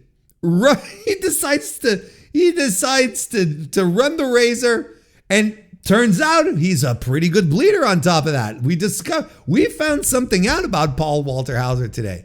He's got a good little bleed going there. This is tremendous and cute. Look, you knew putting QT in this position, everything was going to go smoothly. Everything was going to go off without a hitch. Hauser had the perfect dance partner in this situation. Like, he really did. And QT knows how to work the crowd and whatnot. And then you had the run in from Hook also to take Aaron Solo away to make sure that it stays 1-on-1, which was random. It's like, what's Hook doing in Ring of Honor? But okay, it's fine. But we have tables. We've got the ladders on top of that. We've got the barbed wire weapons, right? We have Paul Walter Hauser doing a Death Valley driver Not even like not a Death Valley driver. The flippy thing with the guy from the fireman's carry position off the apron through the table on the floor. And I'm sitting there going, no, don't do that. But he did. And then we have the spot with the tax, right? The where QT power bombs him, I believe, onto the tax. And something went wrong there. Something didn't go right. Because I think Hauser got the wind knocked out of him or something. There's something happened because Hauser started talking to the ref, and then, the camera angle closed in on QT. And that usually means it happens. Sometimes they use it in kayfabe, but it didn't feel kayfabe here because even commentary wasn't selling it. But, the camera angle closes in onto QT so that you don't see what's going on while the referee's checking on a guy that's potentially hurt. Something happened in that match. And I'm like, oh shit, did he get concussed? Is he hurt? Is he legitimately hurt? Did something happen? Maybe he just got, maybe the shock of the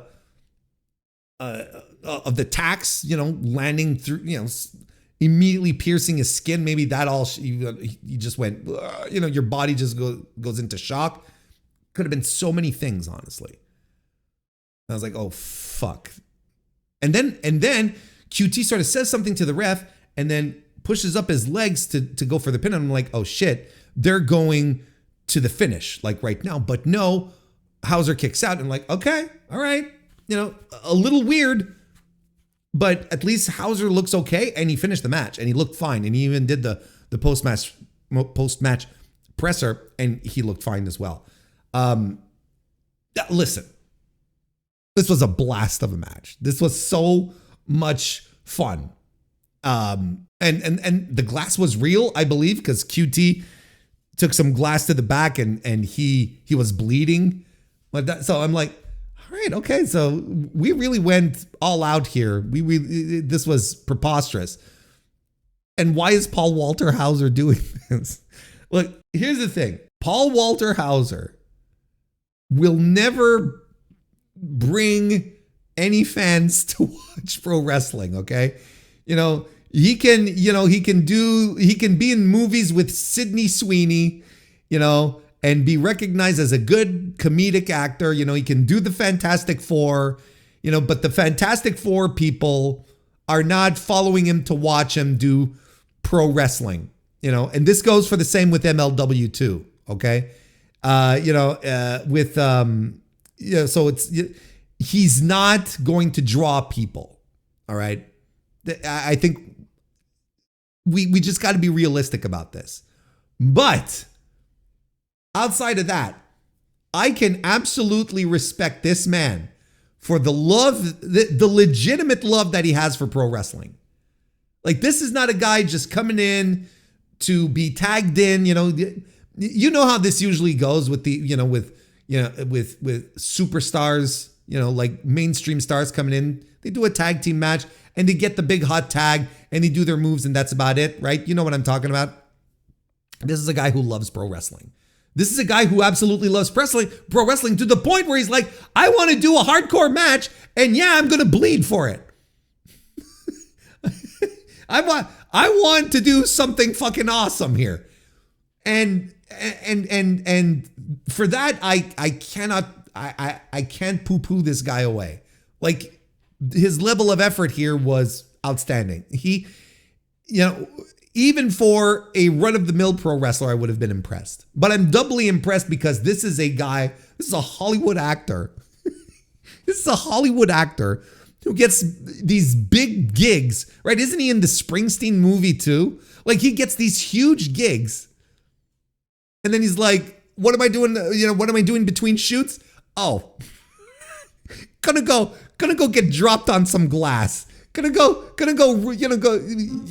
use a razor blade against my forehead to simulate me bleeding, to give the impression that I was busted open during this match. Like, that's what he wants to do with his time off. I respect that. Like, You cannot not respect that as a fan. Like, and it's clearly more than just a paycheck that he comes to collect. And, it's like, like these fucking Travis Scott guys, I know it never amounted to anything, and that's even the worst part. Like, Travis Scott just wants to show up and, just do the thing and collect a paycheck and go home. That's all he wants to do. That's what most of them want to do.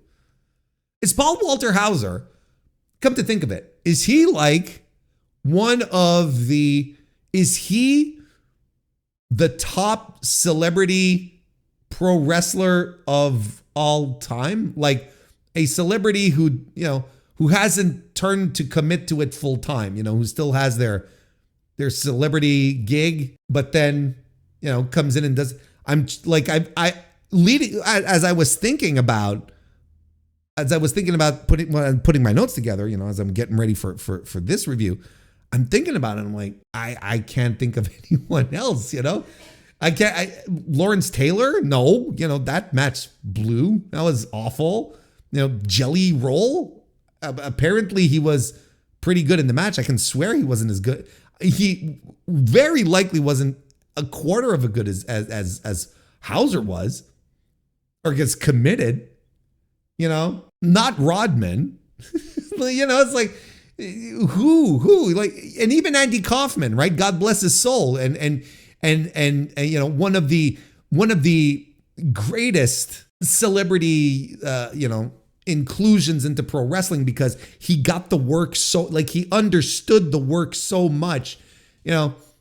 The matches were very bland. It turns out like the matches he had were all like, they weren't very good. I guess it'd be a toss up depending on how you want to look at it. If you want to talk about influence, if you want to talk about just like overall captivating and memorable, then Kaufman is absolutely, he's still untouchable to this day.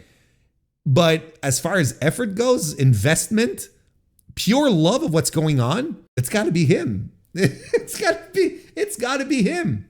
And look, Paul Walter Hauser, a hardcore wrestler. I'm into it. If he wants to keep doing this, then good for him. But this was fun. I have no issues with this at all. This was a blast, and QT and he fist bumped after the match. It was tremendous. QT ended the match with an avalanche diamond cutter off of a table that was covered in glass. So there you go. Lee Moriarty successfully retained the Ring of Honor Pure Championship against Zelwa. Fantastic match. Like, from this, for me, this was like the point where, okay, now the card is picking up steam. But again, it was such a good progression. Like, nothing was going overboard. Like, it was such a good progression. This absolutely was fantastic. It was, I had so much fun watching this match. I thought Moriarty and Zelwa worked so incredibly well together, and they gave you like your classic Pure Rules template match, but it worked so well. Zelwa is one of these very nascent up-and-comers in CMLL right now. He's a guy that everyone who watches CMLL is like, we got to keep an eye on this kid. We got to keep an eye on him. He could be on his way to bigger, better things. He's still stupid young as well. So, and already really talented. And you got to see a glimpse of this in this match. And it's cool because there's a lot of people who were not familiar with him who ended the match and they were like, this Zelwa guy, not bad. And then they find out that he's like 20. Like, he's ridiculously young. He's got the whole fucking world ahead of him still. And CMLL is going to work to make this guy work out. And he's got, the mask is good. He's got a good presentation, and Lee was fantastic here. I think this is one of my favorite Lee Moriarty matches since he's had this championship. It was absolutely phenomenal, and some really impactful, energetic grappling with Lee, doing some joint manipulation on top of that, and he has to do some underhanded tactics to gain the upper hand as well. But ultimately, like, through his game plan, he forces Zelwa to use up all three of his rope breaks, And then he gets the Border City stretch locked in for a second time. But this last time, Zella was out of rope breaks, and he goes for the ropes, but the referee can't release it. But Lee does, releases the hold, and then sort of grapples him standing through the ropes, pulling back on the ropes. Zella taps. It was a great finish. It was a fantastic finish. And you can even say, oh, well, Zella, he was not used to the pure rules, so he fucked himself with the rope break situation. He put himself in this position. You could absolutely say that as the overarching story that, is his inexperience bit him in the ass here. A fantastic one. Like, I gave this 3 3/4 stars. I thought it was so much fun. I gave 4 stars, by the way, to the to a hardcore wrestler Paul Walter Hauser. I thought it was a blast. What do you want from me? No, wait, I didn't give it 3. I gave it 3 3/4 stars as well. Sorry. I wasn't looking at the right rating. I gave it 3 3/4 stars. Blake Christian and Lee Johnson defeated the OGK, the original Kingdom, original Gangsta Kingdom, original Guys Kingdom. Smacks a lot of the OGBC, doesn't it? Oh, the OGC, what was WWE calling the Good Brothers and AJ Styles for a while? The OG Club, the OGC, the OCs, the original club. It was the OCs, right? Yeah. Smacks a lot of that, if you ask me.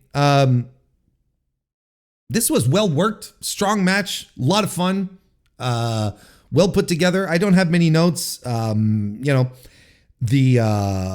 Bennett and Taven worked really well here.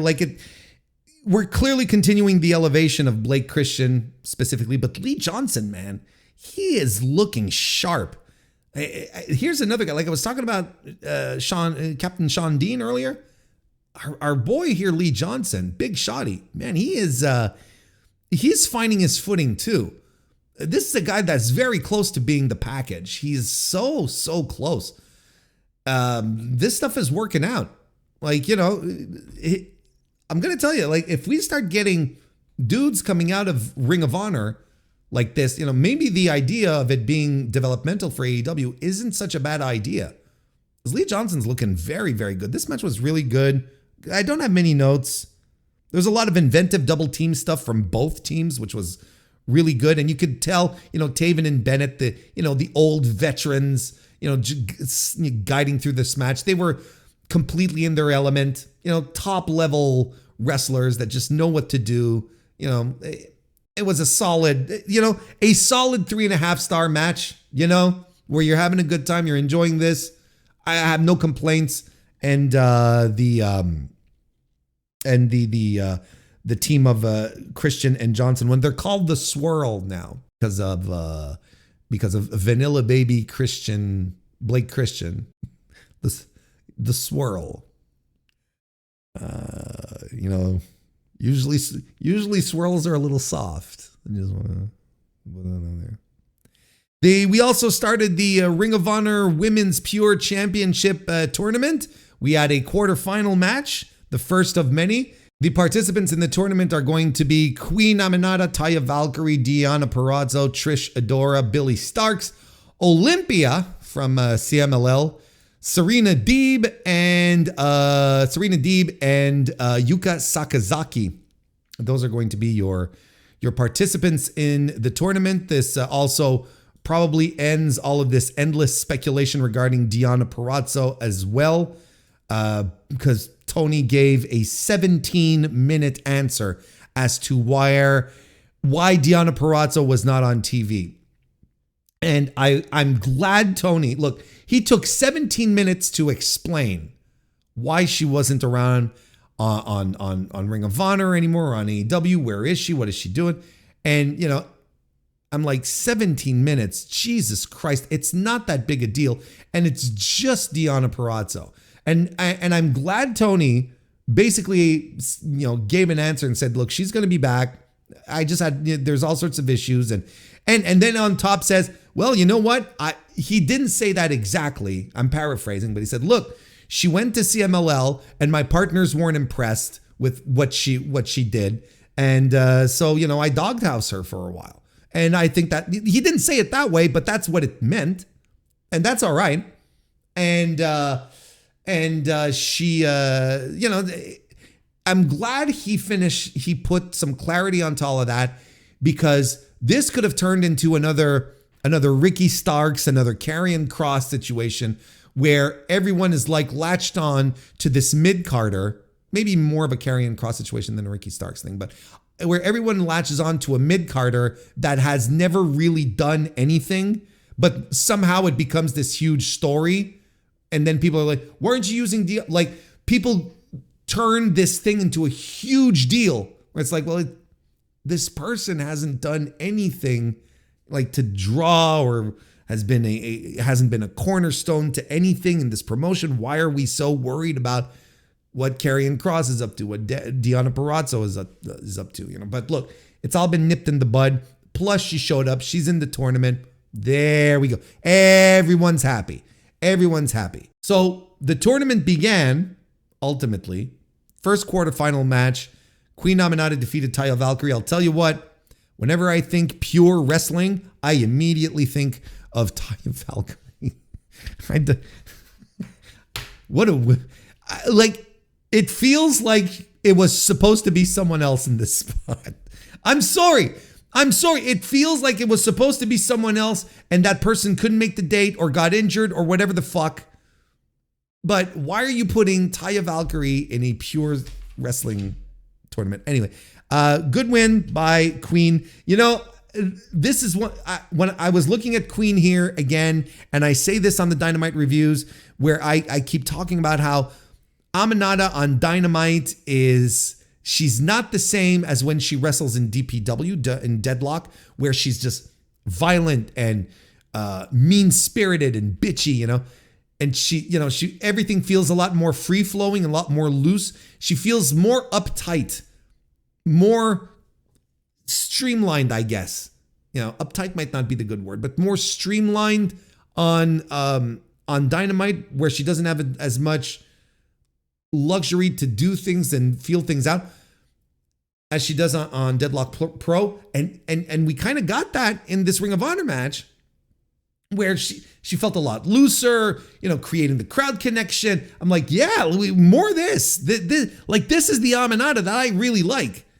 And I like her fine on Dynamite, but she's like, on Dynamite, she's missing something. There's something from her presentation that what she does, something from her TV presentation that prohibits her or keeps her or bars her from being the Aminata from every other promotion she wrestles in, which is weird. I thought she was really, it was a good match. It was as good as a match you'll see from Taya Valkyrie in 2025. I'll tell you what. I even went as far as to give it 3.25 stars. I thought it was really interesting. And Aminata advances. Then we had the 6-man tag team championship match, which I already talked about. And the show opened up with Tomohiro Ishii and Hologram defeating the Premier Athletes, Ari Daivari and Tony Nese. My notes here said, good little collision match, fun final third, gave it 3 stars, that's fine. And then we had the pre-show, which I thought was extremely mid, and it did not give me much hope that the rest of the card was going to be good, because this was extremely mid. And even the match, which I thought was going to light up the place, Adam Priest, Angelico, Jolistico, and AR Fox, was very, it just happened kind of thing. I gave it 3 stars. Billy Starks defeat versus Ashley Vox, I gave it 2.25 star. Billy Starks, of course, wins. And then we had the MXM Collection versus the Frat House versus the Dark Order in a 3-way match. That was another 2.25 star match for me. They didn't do anything for me. MXM Collection are doing They're doing a scent of arrogance thing. They're doing the Rick Martel gimmick where they have perfume that they're going to shoot in people's eyes. That's something. And Jordan Oliver versus Jay Lethal, which I thought was going to be better. I gave it 3 stars. Honest effort. But Jay Lethal, not Jay Lethal, but Jordan Oliver has really improved. Like he really went from a guy that on the indies years ago just attracted derision from a lot of people, and he committed nonetheless. He's like, no, I'm going to make this thing work, and I'm going to become someone, right? And I think he's figured out a lot of elements to his presentation.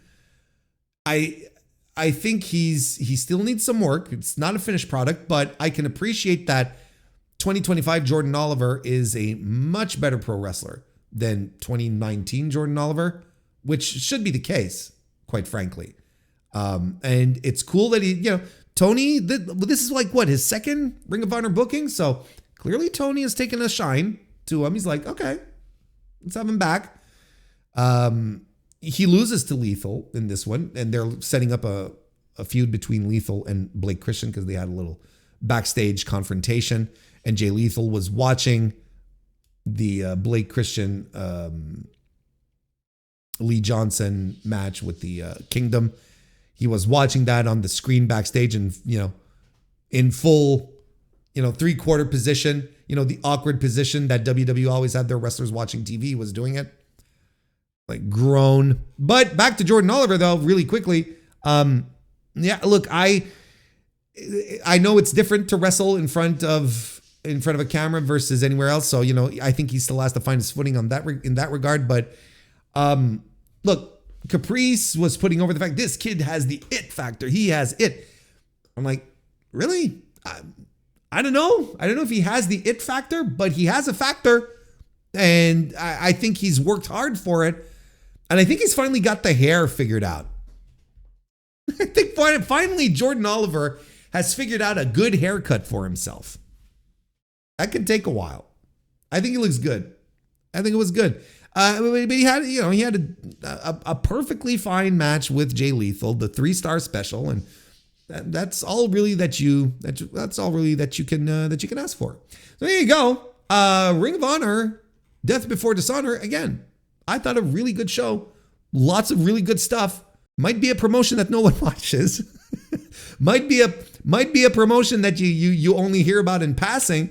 But when it's time for the pay-per-views, they deliver. This is another indicator here. Like every time there's a Ring of Honor pay-per-view, I'm like, yeah, okay, I'm going to lock in. I'm going to watch it because Ring of Honor pay-per-views usually are really, really good. And we can sit around and we can bitch about there's no build. Oh, everything was put together within 24 hours. Who cares? Who cares when ultimately you sit down and you watch it and you're entertained? The thing is that if it was better built and and it had more buzz around it, then maybe they'd make more sales overall. They'd get more people tuning into the Honor Club and whatnot. But that's not the case. We really have a situation where the snake is eating its tail, where ultimately it's like there's no one watching Honor Club. There's no one watching Honor Club, so there's no point in really making a huge push for your pay-per-views, but your pay-per-views are always good, so people watch them, but it doesn't convert to people subscribing, or maybe it does. We just don't know the numbers. But I can promise you one thing. If the subscriber numbers were really high, if there were lots of people joining Honor Club and sticking around after pay-per-views or on the lead up to pay-per-views, you can rest assured that Tony Khan would be crowing about it. He'd be saying like 150,000 new subscribers in the past 30 days or whatever the fuck, He would be saying that, but he's not. And no one ever talks about those numbers because no one wants to share those numbers because they're probably embarrassing. But yeah, ultimately, outside of all of those business aspects, the pay-per-views usually deliver. And this is this was a really good to great pay-per-view. I enjoyed myself. I had a great time watching this card from top to bottom. some criticism, some quibbles and whatnot, but nothing that'll make me say, no, you know what, this show can hit the bricks. No. And if you want to watch it, entirely skip the pre-show and dive right into the show itself. Otherwise, I think from the like, if you're really pressed for time, the pure title on, you're completely fine. You're gonna have if that's all you watch from the pure title onward, you're gonna have a tremendous time watching some pro wrestling. That would be my recommendation if you're pressed for time. Otherwise, watch the whole thing. It was really good. Ring of Honor, Death Before Dishonor, 2025. All right, I want to talk. What should we start with? How about this one here? Because I think this is exciting. This is exciting and titillating and making everyone go ooh la la. Because there is, we're reading this article off of the Figure 4 online, the Wrestling Observer, because there has been news coming out that AEW pay-per-views will become available for purchase on HBO Max, whether or not they will be. The news coming out is that we will have an answer soon. Sooner than later, boys and girls, ladies and germs, we are going to we're finally going to get an answer to one of society's biggest questions right now, which is, will there be WWE pay-per-views on Max? Wrestling Observer Live Sunday host Andrew Zarian posted on X Thursday, that is today, that he is, quote, hearing that there will be an announcement regarding AEW pay-per-views on HBO Max in the coming weeks.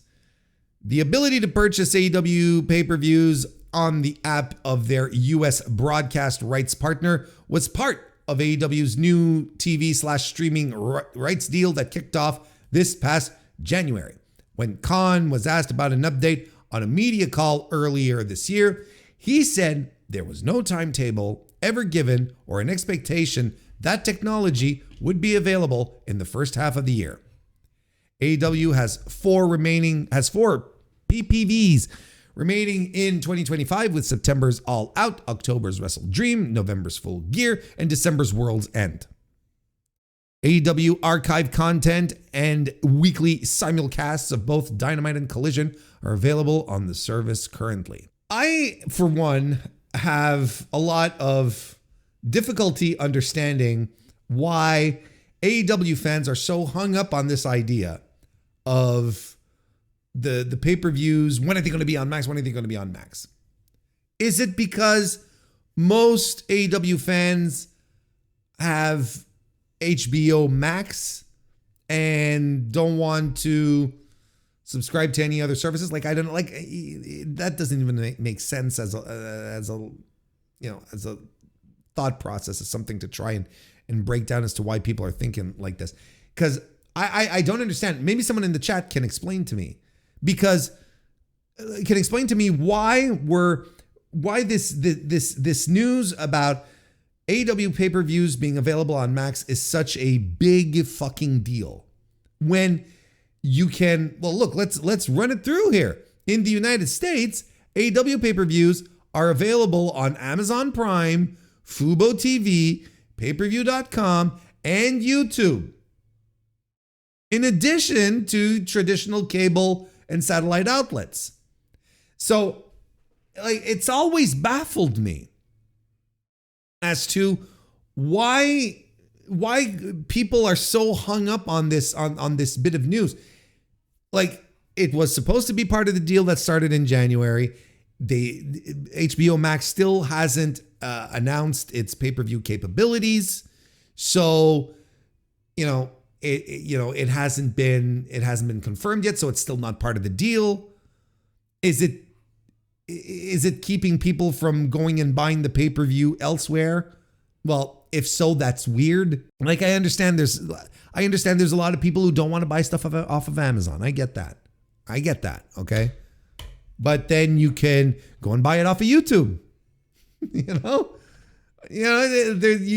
can do that.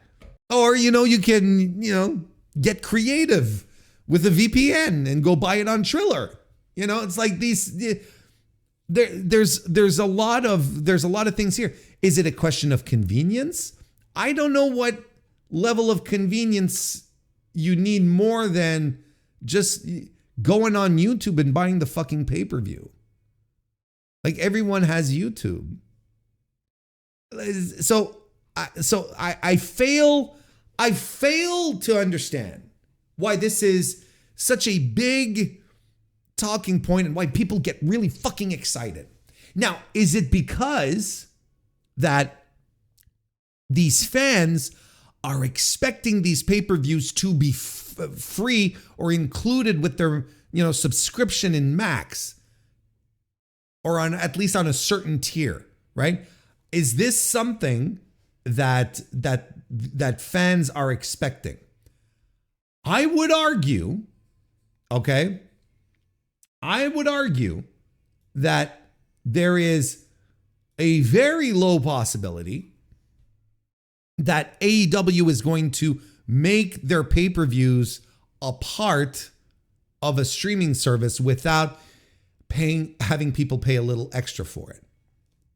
Because right now, while not being a huge chunk of, while not being a huge revenue stream in and about itself, all by itself, because the media deal is where all the money is, AEW pay-per-views do between 120,000 to 45,000 buys on average per show.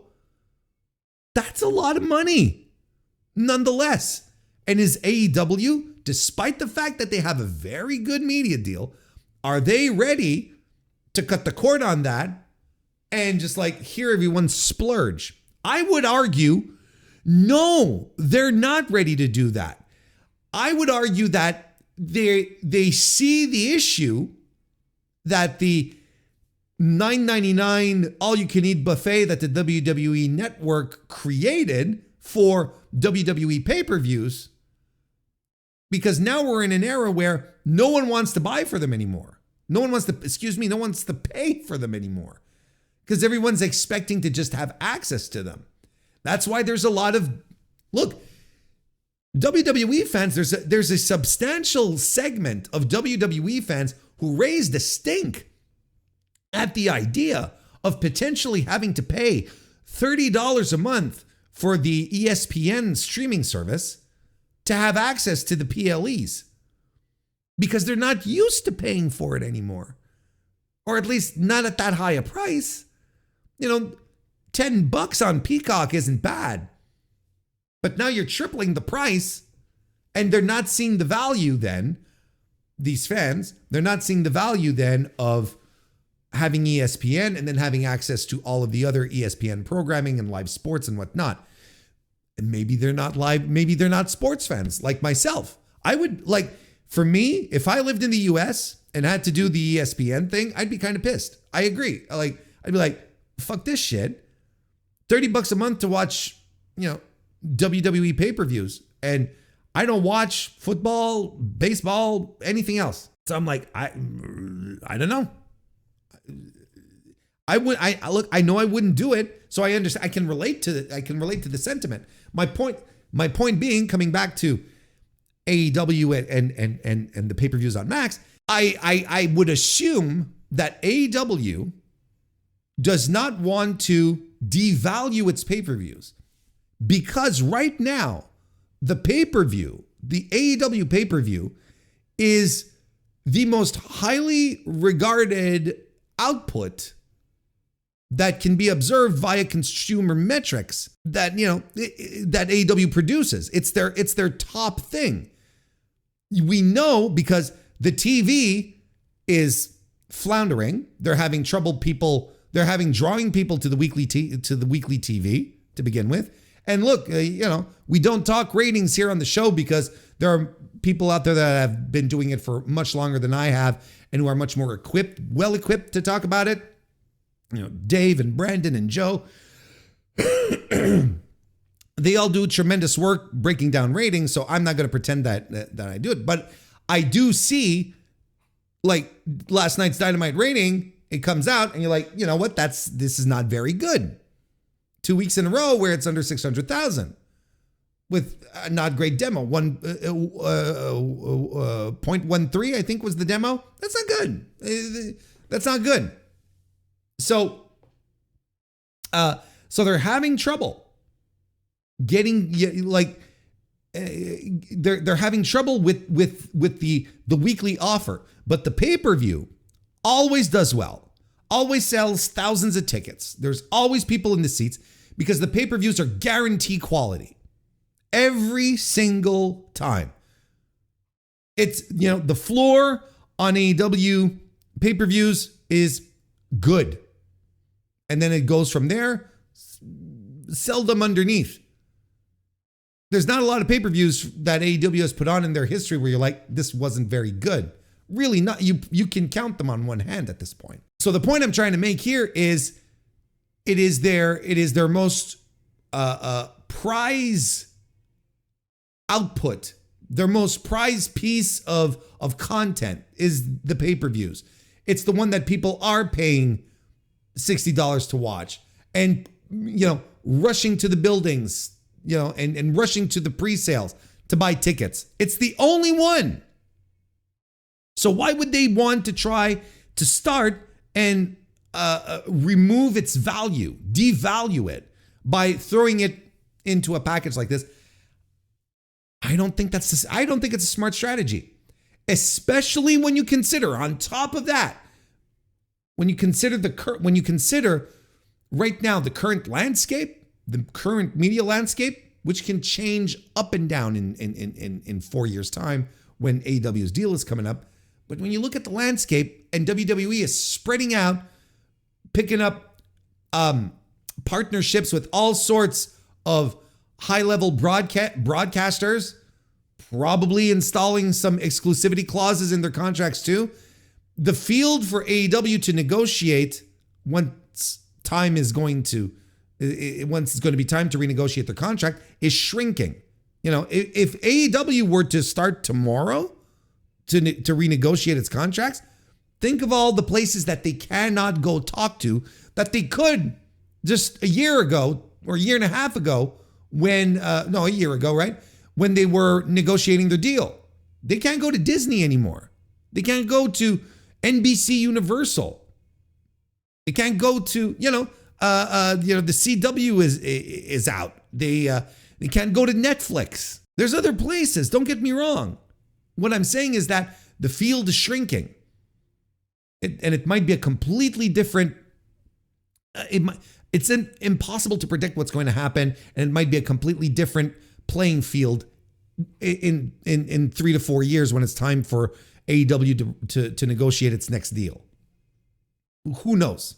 We're not there yet, but it is possible. So in that consideration, wouldn't it not be more strategic until things do settle and you start getting a good grasp as to where you might be able to go get another deal and a better deal than the one you're having currently? Wouldn't it be strategically smart to keep your pay-per-views as pay-per-views that people actually have to dish out money for? And I would argue that, again, from a business perspective, it's probably the best choice. I'm not talking about a consumer point of view. The consumer point of view is absolutely having the pay-per-views included in the Max subscription. Like, it's a no-brainer. That's what's best for consumer. But I think overall for AEW, that will do it a substantial amount of harm. Just like it did with WWE and the $9.99 WWE Network all-you-can-eat buffet.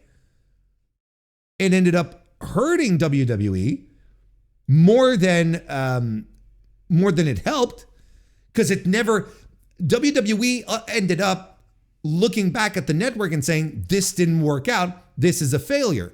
Because what did they do? They decided to shut it all down and start licensing instead. I promise you, if the WWE network had worked out, had been profitable, and WWE was making money hand over fist, there would still be a WWE network today. But it's not what happened. Vince got rid of everyone who was behind the network, hired Nick Khan, who said, yeah, no, we're killing all of this because the name of the game is licensing deals. You don't sit around trying to distribute yourself, create the content, let someone else pay you to get your content. That's the name of the game. And then Nick Khan came in and did exactly that, settled up all those deals, made WWE bigger, more powerful than ever. Nick Khan will go down in history as Vince McMahon's greatest hire. You could argue between him and Hulk Hogan. You can argue between the two. There's no one else that Vince has ever hired that will have been as significant as those two guys. And you can argue who the number one is. I would go with Nick Khan personally. So does it make sense, chat? Am I making sense? I hope I am. I feel like I feel like I'm bringing this clearly through a good lens. You know, it's like I understand that most people, most fans don't give a shit about media deals and whatnot. They're going to be looking at the streaming service and saying and asking themselves, they'll be like, well, why can't I just get them all in my streaming service? And that is such a fair question, because that's kind of where media consumption has turned over the past decade or so, where it's just like you just pay one place and you get, you know, the smorgasbord every time. And so we've been conditioned to that, you know, but ultimately, I don't think it's a good decision for AEW to do that. And I think probably HBO Max looks at AEW's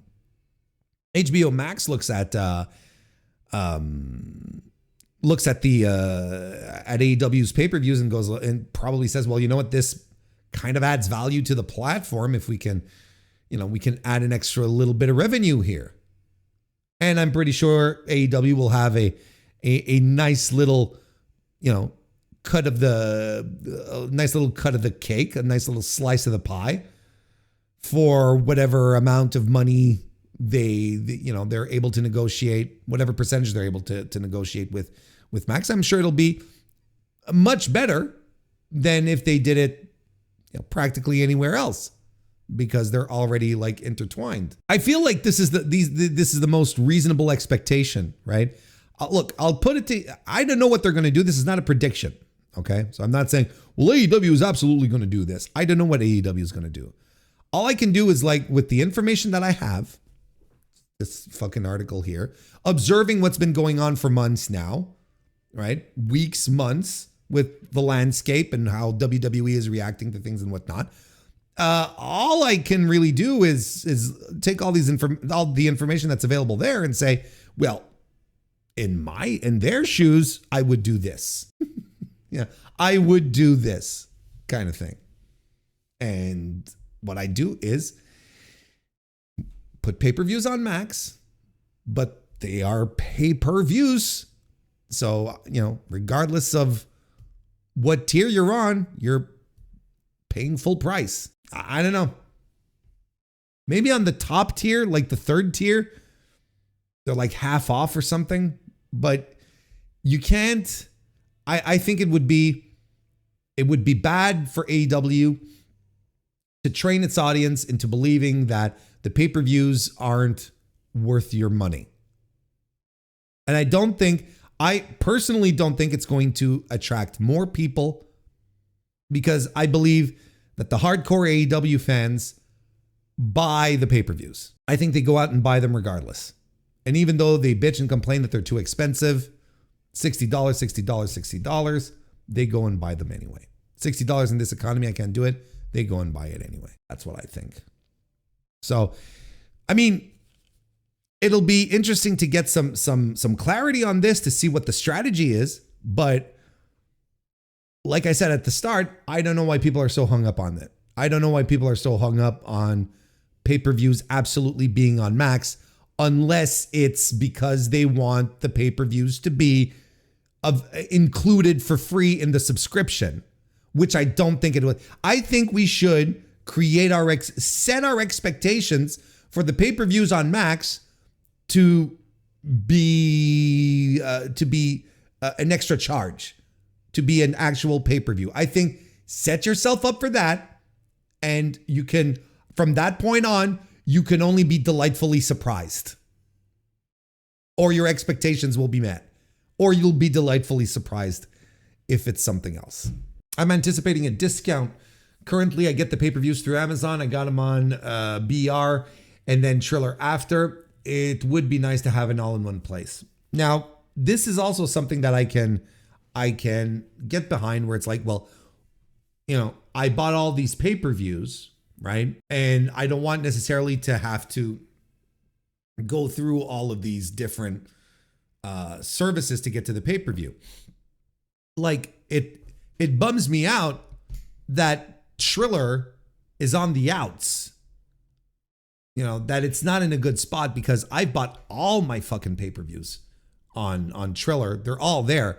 So the day Triller goes under, which is going to happen, children, unless someone buys them out, which I don't think they will, because Triller's a fucking mess. I won't have access to the pay-per-views that I paid for. And that bums me out. That is also the nature of, purchasing digital. It's the same thing with video games when you buy them on Steam, for instance. Big discussions about that in the video game world right now that I kind of wish would translate over into other forms of entertainment, like digital rentals and digital purchases of movies, and going a little too far here, but I understand your expectation. As far as a user standpoint, it's much better to have less outside confusion. You have to think about the lowest common denominator user when building a network. Sure.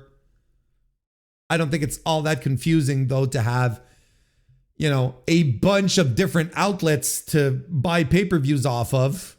I don't think it's all that confusing.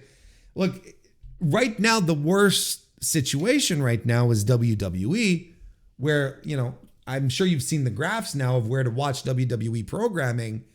Like, it's insane. It's like the NFL, except it's not as, except it's wrestling. Not as good. With everything segmented all over the place. I mean, I can get the argument of saying, well, AEW's on Max. AEW's on Max, so you should be able to buy the pay-per-views. Why do I have to go to Amazon? Why do I have to go to YouTube? Where do I have to go to Fubo? I get that. Trust me, I understand. But at the same time, I'm like, I don't know. Is it just me? Am I above intelligence? Is that what we're saying? Because I kind of shrug my shoulders and I'm like, oh, fuck it. Let's just buy it. It's fine. I don't care where. Maybe I think that's it. I think the answer is that I'm high IQ. I think that's the only. Don't you think, chat? I think I legitimately think that's the best. That's the only possible solution at this point. The only plausible answer.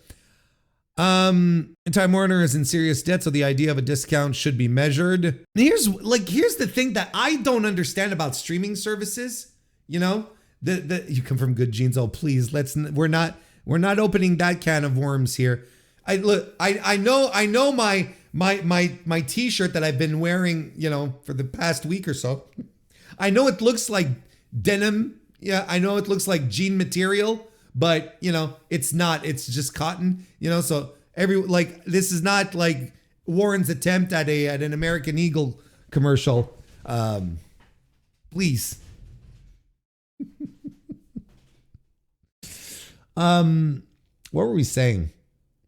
Oh yeah, the debt. Here's what I don't understand about streaming services. The amount of money that they can unload onto these companies to get their media rights.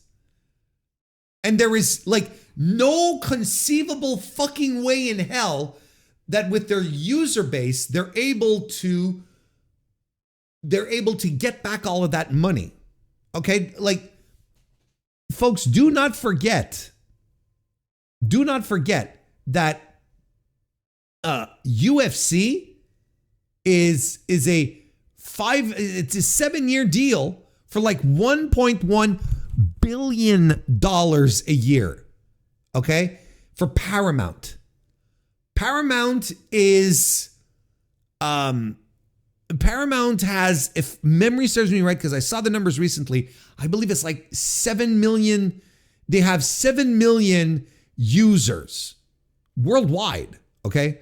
7 million users at, what is Paramount? Like, I don't even, like $11, $12 a month, something like that. It's like on the lower end. Do the math really quickly.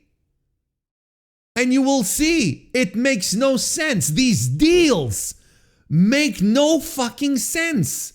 ESPN's doing the same thing.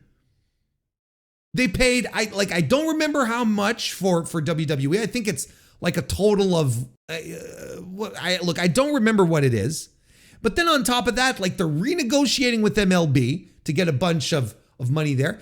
And then they even negotiated with the NFL to get NFL rights there. And they're just plunking out all these millions upon hundreds of millions of dollars, I should say, to all of these companies.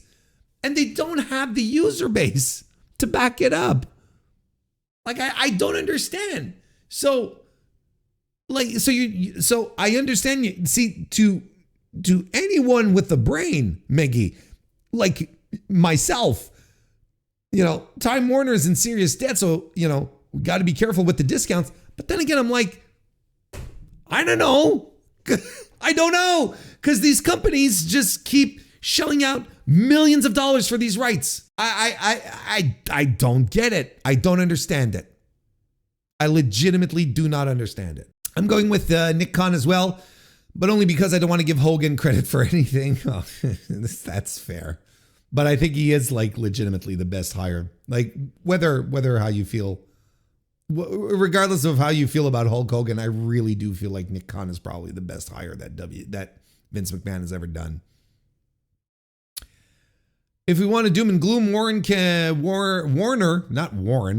If we want to doom and gloom, Warner Bro can drop AEW for WWE because John Cena is Peacemaker. I guess. I'd say in a couple of years, John Cena might have moved on to something else too. I don't know. Like, let's not forget, this is all going to be in 3 to 4 years. And the environment, the media environment is so volatile. There's no one here who can predict how things are going to look like in that time. It's just impossible. I don't trust you. I don't believe you. If any of you tell me, oh yeah, I don't believe you. Don't believe you. Hell, charge me $40 per pay-per-view and let me migrate my stuff from every other character and from every other carrier, and I'm happy. Oh, the migration thing is wishful thinking, though. You know what they should let you do, though? Let you download it. Like, actually keep a copy. But piracy, am I right? Piracy is it's preposterous. Piracy happens. I don't know if you guys and gals and non-binary pals know this, but piracy happens when you are denied access to something that should be easy to access. That's when piracy happens. That's been proven. That's been demonstrated. And, like we should be able to download this stuff. We should be able to download this stuff to our hard drives. I should be able to get my pay-per-views off of Triller and just drop them on a hard drive. I don't want to set up a server where people can come and torrent them off of it. That's not what I want to do. I just want to keep the shit that I've paid for. And I don't think that's unreasonable. Do you think it's unreasonable? It's not legal, Warren. That's not what I'm saying. I don't think it's unreasonable to want to keep the things that you paid for. No? Disney does own ESPN, I believe, so they might be the exception, but it's still not the streaming end that makes all the money. No, it's not. And there's also, there's other little things too. Like, here's like little other elements that you have to consider, I think. You have to think about WWE right now, we talked about it, us here on the channel, because no one else in fucking media is bright enough to pick up on this. WWE has been kicked off of network TV. They've been trying to get on network TV for such a long time, a long time. They do it with Fox. They lose that partnership. They do it with MSNBC, not MSNBC, excuse me, NBCU, who, go in like soft, right? And it's like, we're gonna do the Saturday night's main events. They get canceled off of, because that's what happened. They got canceled off the network. The network's like, we're not carrying this on the network on a Saturday night anymore. It's like we're continuing moving forward. So the idea is that ultimately that the fact that the networks are getting rid of wrestling is not necessarily a good sign for AEW if they wanted to do the same. Remember when we started hearing talk about Shockwave? You remember that? And it turned out to be a great big nothing burger that suddenly became, no one talks about it. It's a big secret. The rumor was that Shockwave was probably going to end up on Fox. These are bad things. And WWE flooding the market like this is a bad thing. It's a bad thing. And that about does it for another edition of the Mr. Warren Hayes Show. Thank you very much for being here. I appreciate it tremendously. And if you haven't already, likes, favorites, reviews, stars. I don't know why I'm tripping over myself, but yeah, these things are all great. And, if you're here at the very end, well, I assume that you enjoyed it and, you could show it that way. In the meantime, though, listen, we'll be back tomorrow, Thursday, with another edition of the Dynamite Review. The streaming schedule is a little up in the air over the next couple of days. I have family coming in town, so we'll have to see how all of this falls, how the cards fall specifically. But as it stands, might as well just subscribe to the YouTube channel if you want to make sure that you don't miss the streams, or join the Discord, or follow me on Blue Sky at MrWarrenHayes.show. And you'll be aware of everything that's going on. But I am very much aware that we are wrapping up the podcast right now. Thank you again for listening. Go watch some Randy Orton and get back to me. And I'll see you next time.